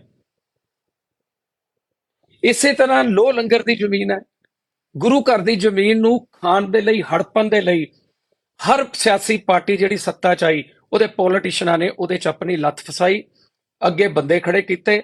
ਅਲਟੀਮੇਟਲੀ ਉਹ ਸਾਰੀ ਇਨਕੁਆਇਰੀ ਹੋਈ, ਉਹਦੇ ਵਿੱਚ ਉਹ ਤਹਿਸੀਲਦਾਰ, ਉਹਦੀ ਜਿਸ ਡਰਾਈਵਰ ਦੇ ਨਾਮ ਤੇ ਉਹਨੇ 1 ਕਿੱਲਾ ਔਰ 30-35 ਲੱਖ ਰੁਪਇਆ ਲਿਆ ਸੀਗਾ, ਉਹਦੀ ਮੋਬਾਈਲ ਕਨਵਰਸੇਸ਼ਨ ਕੰਸਰਨ ਜਿਹੜਾ ਇਨਕੁਆਇਰੀ ਆਫੀਸਰ ਸੀ ਪੀਸੀਐਸ, ਉਹਨੇ ਕੀਤੀ। ਉਹਨੇ ਸਬੂਤਾਂ ਦੇ ਸਮੇਤ ਇਹ ਸਾਬਤ ਕੀਤਾ ਕਿ ਇਹ ਲੋ ਲੰਗਰ ਦੀ ਜ਼ਮੀਨ ਨੂੰ ਇਸ ਤਰ੍ਹਾਂ ਹੜਪਿਆ ਗਿਆ ਵਾ। ਉਹ ਵੀ ਫਾਈਲ ਅੱਜ ਡਿਪਟੀ ਕਮਿਸ਼ਨਰ ਦਫ਼ਤਰ 'ਚ ਦੱਬੀ ਪਈ ਹੈ। ਮੈਂ ਏਦਾਂ ਦੇ ਤੁਹਾਨੂੰ 10 ਸਕੈਮ 10 ਕੇਸ ਦਿਖਾ ਦੂੰਗਾ ਜਿਹੜੇ ਇੰਨੇ ਨੇ ਹੀਨੀਅਸ ਕ੍ਰਾਈਮ ਹੈ, ਔਰ ਇਹਨਾਂ ਲੋਕਾਂ ਦੇ ਖਿਲਾਫ ਇਮੀਡੀਏਟਲੀ ਐਫਆਈਆਰ ਹੋਣੀ ਚਾਹੀਦੀ ਸੀ, ਤਾਂ ਕਿ ਸਮਾਜ 'ਚ ਮੈਸੇਜ ਆਂਦਾ ਕਿ ਸਰਕਾਰ ਬਦਲੀ ਹੈ, ਆਮ ਆਦਮੀ ਪਾਰਟੀ ਦੀ ਸਰਕਾਰ ਆਈ ਹੈ, ਵਧੀਆ ਸਰਕਾਰ ਆਈ ਹੈ, ਇਮਾਨਦਾਰ ਸਰਕਾਰ ਆਈ ਹੈ। ਇਸ ਕਰਕੇ ਜਦੋਂ ਉੱਪਰ ਰਾਜਾ ਇਮਾਨਦਾਰ ਹੈ ਤੇ ਪ੍ਰਜਾ ਵੀ ਇਮਾਨਦਾਰ ਹੁੰਦੀ ਹੈ। ਲੇਕਿਨ ਬੜੀ ਦੁੱਖ ਨਾਲ ਕਹਿਣਾ ਪੈ ਰਿਹਾ ਵਾ ਕਿ ਨੀਚੇ ਬਿਊਰੋਕ੍ਰੇਸੀ ਤੁਹਾਡੀ ਬਿਲਕੁਲ ਮਦਦ ਨਹੀਂ ਕਰ ਰਹੀ, ਔਰ ਇਹਦੇ ਨਾਲ ਅਲਟੀਮੇਟਲੀ ਸਰਕਾਰ ਦੀ ਛਵੀ ਜਿਹੜੀ ਹੈ ਉਹ ਖਰਾਬ ਹੋ ਰਹੀ ਹੈ। ਅਗਰ ਤੁਸੀਂ ਧਿਆਨ ਨਹੀਂ ਦੋਗੇ, ਕੌਣ ਦੇਗਾ? ਕੌਣ ਤੁਹਾਨੂੰ ਇਹ ਰਿਪੋਰਟਸ, ਤੁਹਾਡੇ ਕੋਲ ਹਰ ਸ਼ਹਿਰ ਦੇ ਵਿੱਚ ਆਪਣਾ ਇੱਕ ਵਫਾਦਾਰ ਇਨਸਾਨ, ਜਿੱਦਾਂ ਤੁਸੀਂ ਆਪਣੇ ਹੁਣ ਆਫੀਸਰ ਲਗਾਏ ਆ ਜਿਹੜੇ ਡਾਇਰੈਕਟਲੀ ਤੁਹਾਡੇ ਨਾਲ, ਸੀਐਮ ਸਾਹਿਬ ਤੁਹਾਡੇ ਨਾਲ ਉਹਨਾਂ ਦਾ ਰਿਲੇਸ਼ਨ ਹੈ, ਕਿਆ ਉਹ ਤੁਹਾਨੂੰ ਇਹ ਗਰਾਊਂਡ ਰਿਐਲਿਟੀਆਂ ਦੱਸਦੇ ਨਹੀਂ ਹੈ? ਕਿਆ ਤੁਹਾਨੂੰ ਇਹਨਾਂ ਗਰਾਊਂਡ ਰਿਐਲਿਟੀਆਂ ਦਾ ਸਮੇਂ ਸਿਰ ਪਤਾ ਨਹੀਂ ਲੱਗਣਾ ਚਾਹੀਦਾ? ਖਾਲੀ ਤੁਸੀਂ ਇਮਾਨਦਾਰ ਹੋ, ਲੇਕਿਨ ਅਗਰ ਥੱਲੇ ਸਿਸਟਮ ਸਾਰਾ ਹਲੇ ਤੱਕ ਵੀ ਤੁਹਾਡੀ ਸਰਕਾਰ ਦੀ ਮਦਦ ਤੇ ਨਹੀਂ ਆ ਰਿਹਾ। ਜਿਹੜੇ ਸਕੈਮ ਫੜੇ ਜਾ ਚੁੱਕੇ ਹੈ, ਮੰਨ ਲਓ ਇੱਕ ਬੰਦਾ ਕਹਿੰਦਾ ਕਿ ਉਹਦੀ ਇਨਕੁਆਇਰੀ ਚੱਲ ਰਹੀ ਹੈ ਜੀ, ਉਹਦੇ ਚ ਲੀਗਲੀ ਪ੍ਰੋਬਲਮ ਹੈ ਜੀ, ਉਹਦੇ ਚ ਫਲਾਣੀ ਪ੍ਰੋਬਲਮ, ਜਿਹੜੇ ਫੜੇ ਜਾ ਚੁੱਕੇ ਹੈ, ਜਿਨ੍ਹਾਂ ਦੀਆਂ ਇਨਕੁਆਇਰੀਆਂ ਹੋ ਚੁੱਕੀਆਂ ਹੋਈਆਂ ਵਾ, ਉਹਨਾਂ ਦੇ ਵਿੱਚ ਜਿਹੜੇ ਦੋਸ਼ੀ ਮੁਲਾਜ਼ਮ ਨੇ, ਉਹਨਾਂ ਨੂੰ ਕਿਉਂ ਨਹੀਂ ਇਮੀਡੀਏਟਲੀ ਉਹਨਾਂ ਦੇ ਖਿਲਾਫ ਐਫਆਈਆਰ ਕਰਾਈਆਂ? ਕਿਉਂ ਡਿਪਟੀ ਕਮਿਸ਼ਨਰ, ਏਡੀਸੀ, ਫਲਾਣਾ ਉਹ ਫਾਈਲਾਂ ਨੂੰ ਆਪਣੀਆਂ ਟੇਬਲਾਂ ਤੇ 6-6 ਮਹੀਨੇ 8-8 ਮਹੀਨੇ ਇੱਕ ਚੀਜ਼ ਨੂੰ ਪੂਰਾ ਕਰਨ ਲਈ ਰੱਖੀ ਬੈਠੇ ਨੇ? ਬਾਕੀ ਇਨਕੁਆਇਰੀਆਂ ਚਲਦੀ ਰਹਿਣ। ਜਿਹੜੇ ਸਾਬਤ ਹੋ ਚੁੱਕੇ ਦੋਸ਼ ਹੈ ਉਹਨਾਂ ਦੇ ਖਿਲਾਫ ਵੀ ਆਪਾਂ ਕਾਰਵਾਈ ਨਹੀਂ ਕਰਦੇ ਪਏ, ਤਾਂ ਉਹਨਾਂ ਦੇ ਹੌਸਲੇ ਬੁਲੰਦ ਹੀ ਹੋਣੇ ਆ। ਇਹ ਸਭ ਕੁਝ ਗਰਾਊਂਡ ਰਿਐਲਿਟੀ ਹੈਗੀ ਹੈ ਜਿਹੜੀ ਮੈਂ ਚਾਹੁੰਦਾ ਸੀਗਾ ਵੀ ਤੁਹਾਡੇ ਨਾਲ ਗੱਲ ਕਰਾਂ। ਅਗਰ ਜਿੰਨੇ ਵੀ ਲਾਈਵ ਦੋਸਤ ਦੇਖ ਰਹੇ ਨੇ, ਅਗਰ ਉਹਨਾਂ ਨੂੰ ਇਹ ਲੱਗਦਾ ਵੈ ਕਿ ਜਿਹੜੀਆਂ ਮੈਂ ਗੱਲਾਂ ਐਨਓਸੀ ਔਰ ਤਹਿਸੀਲਾਂ 'ਚ ਮੱਚੀ ਹੋਈ ਲੁੱਟ ਦੇ ਬਾਰੇ ਜੋ ਮੈਂ ਗੱਲਾਂ ਕੀਤੀਆਂ, ਅਗਰ ਉਹ ਗਲਤ ਹੈ ਤੇ ਤੁਸੀਂ ਇਹਦੇ ਥੱਲੇ ਆਪਣਾ ਕਮੈਂਟ ਕਰ ਸਕਦੇ ਹੋ। ਅਗਰ ਸੱਚ ਹੈ ਤੇ ਇਹ ਵੀ ਲਿਖ ਦੇਣਾ ਵੀ ਤਹਿਸੀਲਾਂ 'ਚ ਕਿਸ ਤਰ੍ਹਾਂ ਪੈਸੇ ਲਿੱਤੇ ਹੋ, ਕਿੰਨੇ ਰੁਪਏ ਇੱਕ ਰਜਿਸਟਰੀ ਦੇ ਲਿੱਤੇ ਜਾ ਰਹੇ ਆ। ਔਰ ਤੁਸੀਂ ਦੇਖੋ ਕਿ 3 ਤਹਿਸੀਲਦਾਰ, ਨਾਇਬ ਤਹਿਸੀਲਦਾਰ ਲੁਧਿਆਣੇ 'ਚ ਏਦਾਂ ਦੇ ਆ ਜਿਨ੍ਹਾਂ ਨੂੰ ਚਾਰਜ ਸ਼ੀਟ ਕੀਤਿਆਂ ਨੂੰ 4-4 3-3 ਮਹੀਨੇ ਹੋ ਗਏ ਨੇ। ਚਾਰਜ ਸ਼ੀਟ ਕਰਕੇ ਜੇ ਉਹਨਾਂ ਨੂੰ ਉੱਥੇ ਹੀ ਟਿਕਾ ਕੇ ਉਹਨਾਂ ਤਹਿਸੀਲਾਂ 'ਚ ਹੀ ਉਹਨਾਂ ਕੋਲੋਂ ਹੀ ਕੰਮ ਕਰਾਣਾ ਤੇ ਫਿਰ ਉਹਨਾਂ ਨੂੰ ਕਾਹਦੇ ਲਈ ਮੂੰਹ ਧੋਣਾ, ਕਾਹਦੇ ਲਈ ਸੀ ਚਾਰਜ ਸ਼ੀਟ ਕਰਕੇ? ਕਾਹਦੇ ਲਈ ਅੱਖਾਂ 'ਚ ਘੱਟਾ ਪਾਣਾ ਸੀ ਆਮ ਪਬਲਿਕ ਦੇ ਕਿ ਇਹ ਕਰਪਟ ਸੀ, ਇਹਦੇ ਦੋਸ਼ ਸਾਬਤ ਹੋ ਗਏ ਸੀ, ਇਹਨੂੰ ਚਾਰਜ ਸ਼ੀਟ ਕਰਤਾ। ਬੈਠਿਆ ਤਾਂ ਅੱਜ ਵੀ ਉੱਥੇ ਹੀ ਹੋਇਆ, ਉਹਨੂੰ ਸਗੋਂ ਵੱਖ-ਵੱਖ ਤਹਿਸੀਲਾਂ ਦੇ ਵਿੱਚ ਜਦੋਂ ਟੈਂਪਰੇਰੀ ਡਿਊਟੀ ਲੱਗਦੀ ਉੱਥੇ ਭੇਜਿਆ ਜਾਂਦਾ ਪਿਆ। ਸੋ ਨੀਚੇ ਲੈਵਲ ਦੇ ਉੱਪਰ ਪੂਰੀ ਤਰ੍ਹਾਂ ਕੰਮ ਖਰਾਬ ਹੈ। ਤੁਸੀਂ ਇਹਨੂੰ ਸੀਰੀਅਸਲੀ ਲਓ। ਗਲਾਡਾ ਦੇ ਵਿੱਚੋਂ ਜਿਹੜੀਆਂ ਇਲੀਗਲ ਕਲੋਨੀਆਂ ਖਿਲਾਫ ਐਫਆਈਆਰ ਹੋਈਆਂ ਲੁਧਿਆਣੇ ਦੀਆਂ, ਉਹਦਾ ਰਿਕਾਰਡ ਮੰਗਾ ਲਓ। ਉਹਨਾਂ ਦੇ ਵਿੱਚ ਕਿਹੜਾ ਏਦਾਂ ਦਾ ਮਹਾਨੁਭਵ ਅਫੀਸਰ ਹੈ ਜਿਨੇ ਪਪਰਾ ਐਕਟ ਦੀ ਰੀਇਨਵੈਸਟੀਗੇਸ਼ਨ ਲਗਾਤੀ, ਔਰ ਡਿਪਟੀ ਕਮਿਸ਼ਨਰ ਦਫ਼ਤਰ ਦੇ ਵਿੱਚ ਜਿਹੜੇ ਸਕੈਮ ਫੜੇ ਜਾ ਚੁੱਕੇ ਆ, ਜਿਨ੍ਹਾਂ ਦੀਆਂ ਰਿਪੋਰਟਾਂ, ਹੁਣ ਲੋ ਲੰਗਰ ਇੱਕ ਦਾਨ ਦੀ ਗੁਰੂ ਘਰ ਦੀ ਜਗ੍ਹਾ ਹੈ, ਉਹਨੂੰ ਹੜਪ ਗਏ। ਉੱਥੇ ਗਰੀਬ ਨਗਰੀ 'ਚ ਲੋਕਾਂ ਨੂੰ 50-50 ਗਜ ਦੇ 30-30 ਗਜ ਦੇ ਮਕਾਨ ਕਿਸ਼ਤਾਂ ਤੇ ਦੇਤੇ। ਹੁਣ ਉੱਥੇ ਜਦੋਂ ਤੁਸੀਂ ਜਾ ਕੇ ਉੱਥੇ ਬਲਡੋਜ਼ਰ ਚਲਾਣਾ ਹੈ ਜਾਂ ਉੱਥੇ ਤੋੜਨਾ ਹੈ, ਉਹ ਲੋਕ ਕੀ ਕਰੂਗੇ ਲੋਕ? ਤੇ ਕਿਉਂ ਨਹੀਂ ਇਹਨਾਂ ਨੂੰ ਪਹਿਲਾਂ ਹੀ ਫੜ ਕੇ ਅੰਦਰ ਦੇਤਾ ਜਾਂਦਾ? ਤੇ ਉਹ ਜ਼ਮੀਨਾਂ ਨੂੰ ਲੋ ਲੰਗਰ ਦਿਆਂ ਨੂੰ, ਹਲੇ ਮਹਾਰਾਜ ਜਦੋਂ ਕੈਪਟਨ ਅਮਰਿੰਦਰ ਸਿੰਘ ਸੀ ਸੀਐਮ, ਉਹਨਾਂ ਨੇ ਵੀ ਜਦੋਂ ਇਹ ਬਹੁਤ ਸਾਰਾ ਰੋਲਾ ਪਿਆ ਤੇ ਇੱਕ ਚਿੱਠੀ ਕੱਢਤੀ ਆਈ ਵਾਸ਼ ਕਰਨ ਵਾਸਤੇ ਕਿ ਵੀ ਇਹ ਸਾਰੀਆਂ ਜੋ ਲੋ ਲੰਗਰ ਦੀਆਂ ਜ਼ਮੀਨਾਂ ਨੂੰ ਇੱਕ ਸਰਕਾਰੀ ਕਮੇਟੀ ਬਣਾ ਕੇ ਉਹ ਆਪਣੇ ਹੈਂਡਓਵਰ ਕਰ ਲੇ। ਲੇਕਿਨ ਉਹ ਚਿੱਠੀ ਫਿਰ ਥੱਲੇ ਦੱਬ ਗਈ। ਕਿਉਂ? ਕਿਉਂਕਿ ਇਹੀ ਤਾਂ ਉਹ ਜਗ੍ਹਾ ਨੇ ਜਿੱਥੋਂ ਪੈਸੇ ਮਿਲਣੇ ਨੇ। ਸੋ ਇਹ ਮੈਂ ਚਾਹੁੰਦਾ ਕਿ ਕਿਉਂਕਿ ਅੱਗੇ ਕਾਰਪੋਰੇਸ਼ਨ ਇਲੈਕਸ਼ਨ ਆ ਗਏ, ਚਲੋ ਇਲੈਕਸ਼ਨਾਂ ਦੀ ਗੱਲ ਨਹੀਂ ਹੈ, ਅਗਰ ਤੁਸੀਂ ਪੰਜਾਬ ਦੀ ਬਿਹਤਰੀ ਦਾ ਸੁਪਨ ਦਿਖਾ ਕੇ ਇੰਨਾ ਸਪਸ਼ਟ ਬਹੁਮਤ ਲਿਆ ਪੰਜਾਬ ਦੀ ਜਨਤਾ ਤੋਂ, ਤੇ ਫਿਰ ਆਪਣੀਆਂ ਅੱਖਾਂ ਤੇ ਕੰਨ ਖੋਲ ਕੇ ਰੱਖੋ। ਜਿਹੜੇ ਆਲੇ ਦੁਆਲੇ ਬੈਠੇ ਤੁਹਾਨੂੰ ਝੂਠੀ ਵਾਹਵਾਹੀ ਕਰਦੇ ਪਏ ਆ, ਉਹਨਾਂ ਤੋਂ ਬਚੋ, ਗਰਾਊਂਡ ਰਿਐਲਿਟੀ ਨੂੰ ਸਮਝੋ। ਜਿੰਨੀਆਂ ਗੱਲਾਂ ਮੈਂ ਕੀਤੀ ਇਹਦੇ ਵਿੱਚ ਕੋਈ ਗਲਤ ਗੱਲ ਹੋਵੇ ਤੁਸੀਂ ਮੈਨੂੰ ਪੁੱਛ ਸਕਦੇ ਹੋ। ਹੁਣ ਤੁਸੀਂ ਜਿਹੜੇ ਕਲੋਨਾਈਜ਼ਰ ਨੇ ਪਹਿਲੇ ਤਾਂ ਕਰੋੜਾਂ ਰੁਪਏ ਦੀ ਰੈਜ਼ੀਡੈਂਸ਼ੀਅਲ ਜਗ੍ਹਾ ਦੇ ਉੱਪਰ ਕਮਰਸ਼ੀਅਲ ਉਹਨੇ ਐਕਟੀਵਿਟੀ ਕਰਤੀ, ਕਲੋਨੀ ਕੱਟਤੀ। ਅਬਲ ਤਾਂ ਨਹੀਂ ਉਹਦੇ ਕੁਝ ਹੋਇਆ। ਅੱਛਾ, ਜਦੋਂ ਉਹਦੇ ਖਿਲਾਫ ਜੇ ਕੁਝ ਗਲਾਡਾ ਨੇ ਕਰਤਾ, ਅਬਲ ਗਲਾਡਾ ਨਹੀਂ ਕਰਦੀ। ਜੇ ਗਲਾਡਾ ਨੇ ਕਰਤਾ ਤੇ ਪੁਲਿਸ ਨੇ ਪਰਚਾ ਨਹੀਂ ਕੀਤਾ। ਜੇ ਪੁਲਿਸ ਨੇ ਕਰਤਾ ਤੇ ਉੱਤੇ ਰੀਇਨਵੈਸਟੀਗੇਸ਼ਨ, ਉਹਦੇ ਤਾਂ ਹੌਸਲੇ ਬੁਲੰਦ ਹੈ ਜੀ। ਔਰ ਜਿਨ੍ਹਾਂ ਦੇ ਖਿਲਾਫ ਸੀਰੀਅਸ ਐਲੀਗੇਸ਼ਨ ਸਾਬਤ ਹੋ ਚੁੱਕੇ ਆ, ਉਹ ਫਾਈਲਾਂ ਡਿਪਟੀ ਕਮਿਸ਼ਨਰ ਦਫ਼ਤਰ ਦੇ ਵਿੱਚ ਕਿਉਂ ਰੱਖੀਆਂ ਗਈਆਂ? ਕਿਉਂ ਦਬਾ ਕੇ ਬੈਠੇ ਆ? ਕਿਹੜੇ ਪੋਲੀਟੀਕਲ ਲੋਕ ਹੈ? ਕਿਉਂਕਿ ਇਹ ਤਾਨਾ ਬਾਨਾ ਉਹੀ ਹੈ ਜੋ ਪਹਿਲੇ ਸੀ, ਹੁਣ ਵੀ ਉਹੀ ਹੈ। ਔਰ ਤੁਹਾਨੂੰ ਇਹਦੇ ਤੋਂ ਬਚਣਾ ਪਏਗਾ, ਤੁਹਾਨੂੰ ਇਹਦੇ ਵੱਲ ਸੀਰੀਅਸਲੀ ਧਿਆਨ ਦੇਣਾ ਪਏਗਾ।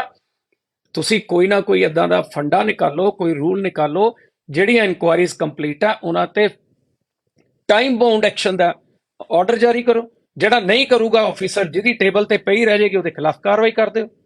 ਮਿਨੀ ਸਚਿਵਾਲੇ ਦੇ ਵਿੱਚ ਇੰਨਾ ਬੁਰਾ ਹਾਲ ਹੈ ਕਿ ਸੀਨੀਅਰ ਆਫੀਸਰਸ ਦੇ ਕੋਲ 300 400 ਫਾਈਲ ਪੈਂਡਿੰਗ ਪਈ ਹੈ। ਲੋਕ ਉੱਥੇ ਆ ਕੇ ਧੱਕੇ ਖਾ ਰਹੇ ਨੇ, ਪੁੱਛ ਰਹੇ ਨੇ। ਥੱਲੇ ਸਟਾਫ ਨੂੰ ਬੁਲਾ ਕੇ ਪੁੱਛ ਕੇ ਸੱਚਾਈ ਜਾਣ ਸਕਦੇ ਹੋ। ਸਿਰਫ ਕੁਛ ਨਹੀਂ ਹੈ ਵੀ ਆਫੀਸਰ, ਕਿਉਂਕਿ ਆਨਲਾਈਨ ਸਿਸਟਮ ਹੈ, ਇੱਕ ਨੇ ਕੱਢਣੀ ਹੈ ਦੂਸਰੇ ਕੋਲ ਜਾਣੀ ਹੈ, ਦੂਸਰੇ ਨੇ ਕੱਢ ਲੈਣੀ ਹੈ। ਨਹੀਂ ਵੀ ਉਹਨਾਂ 'ਚ ਕੋਈ ਜਾਂਚ ਕਰਨੀ ਹੈ, ਉਹਨੂੰ ਕੋਈ ਪੜ੍ਹਨਾ ਹੈ ਜਾਂ ਕੁਝ ਕਰਨਾ ਹੈ। ਇੱਕ ਰੂਟੀਨ ਹੈ, ਉਹਨੂੰ ਕੱਢਣਾ ਹੈ। ਉਹਦੇ ਲਈ ਟਾਈਮ ਹੈ ਨਹੀਂਗਾ। 3 4 ਮਹੀਨੇ ਤੋਂ 6 ਮਹੀਨੇ ਤੋਂ ਪਈਆਂ ਹੋਈਆਂ ਪੈਂਡਿੰਗ। ਮੈਂ ਚਾਹੁੰਦਾ ਕਿ ਤੁਸੀਂ ਇਹਦੇ ਵੱਲ ਧਿਆਨ ਦਿਓ, ਕਿਉਂਕਿ ਪੰਜਾਬ ਦੀ, ਕਿਉਂਕਿ ਹੁਣ ਆਮ ਆਦਮੀ ਪਾਰਟੀ, ਕੋਈ ਉਹਨੂੰ ਪਸੰਦ ਕਰੇ ਨਾ ਕਰੇ, ਕੋਈ ਅਕਾਲੀ ਹੈ, ਕੋਈ ਕਾਂਗਰਸੀ ਹੈ, ਕੋਈ ਬੀਜੇਪੀ ਹੈ, ਲੇਕਿਨ ਹੁਣ ਤੁਸੀਂ ਸਾਡੀ ਸਰਕਾਰ ਹੋ। ਔਰ ਪੰਜਾਬ ਦੇ ਲੋਕਾਂ ਨੇ ਬਹੁਤ ਜ਼ਿਆਦਾ ਵਿਸ਼ਵਾਸ ਦੇ ਨਾਲ ਪੁਰਾਣੀ ਰਵਾਇਤੀ ਪਾਰਟੀਆਂ ਦੀਆਂ ਇਹਨਾਂ ਹਰਕਤਾਂ ਤੋਂ ਦੁਖੀ ਹੋ ਕੇ ਉਹਨਾਂ ਨੂੰ ਸੱਤਾ ਚੋਂ ਬਾਹਰ ਕੱਢ ਕੇ ਤੁਹਾਨੂੰ ਲਿਆਂਦਾ, ਤੇ ਇੰਨਾ ਸਪਸ਼ਟ ਬਹੁਮਤ ਮਿਲਿਆ। ਇਸ ਬਹੁਮਤ ਨੂੰ ਔਰ ਲੋਕਾਂ ਦੇ ਵਿਸ਼ਵਾਸ ਨੂੰ ਬਣਾਏ ਰੱਖਣ ਦੇ ਲਈ ਇਹ ਜਿਹੜੀ ਗਰਾਊਂਡ ਰਿਐਲਿਟੀਆਂ ਵਾ, ਇਹਨਾਂ ਵੱਲ ਧਿਆਨ ਦਿਓ। ਐਨਓਸੀ ਦੇ ਕਰੋੜਾਂ ਅਰਬਾਂ ਰੁਪਏ ਕਰਪਸ਼ਨ ਦੇ ਰੂਪ 'ਚ ਖਪਤ ਹੋ ਜਾਵੇ, ਉਸ ਤੋਂ ਪਹਿਲਾਂ ਸਰਕਾਰ ਆਪਣਾ ਘਰ ਭਰੇ, ਆਪਣਾ ਰੈਵਨਿਊ ਜਨਰੇਟ ਕਰੇ, ਜਿਹੜਾ ਪੰਜਾਬ ਦੀ ਡਿਵੈਲਪਮੈਂਟ ਤੇ ਲੱਗੇਗਾ। ਬਹੁਤ ਬਹੁਤ ਧੰਨਵਾਦ।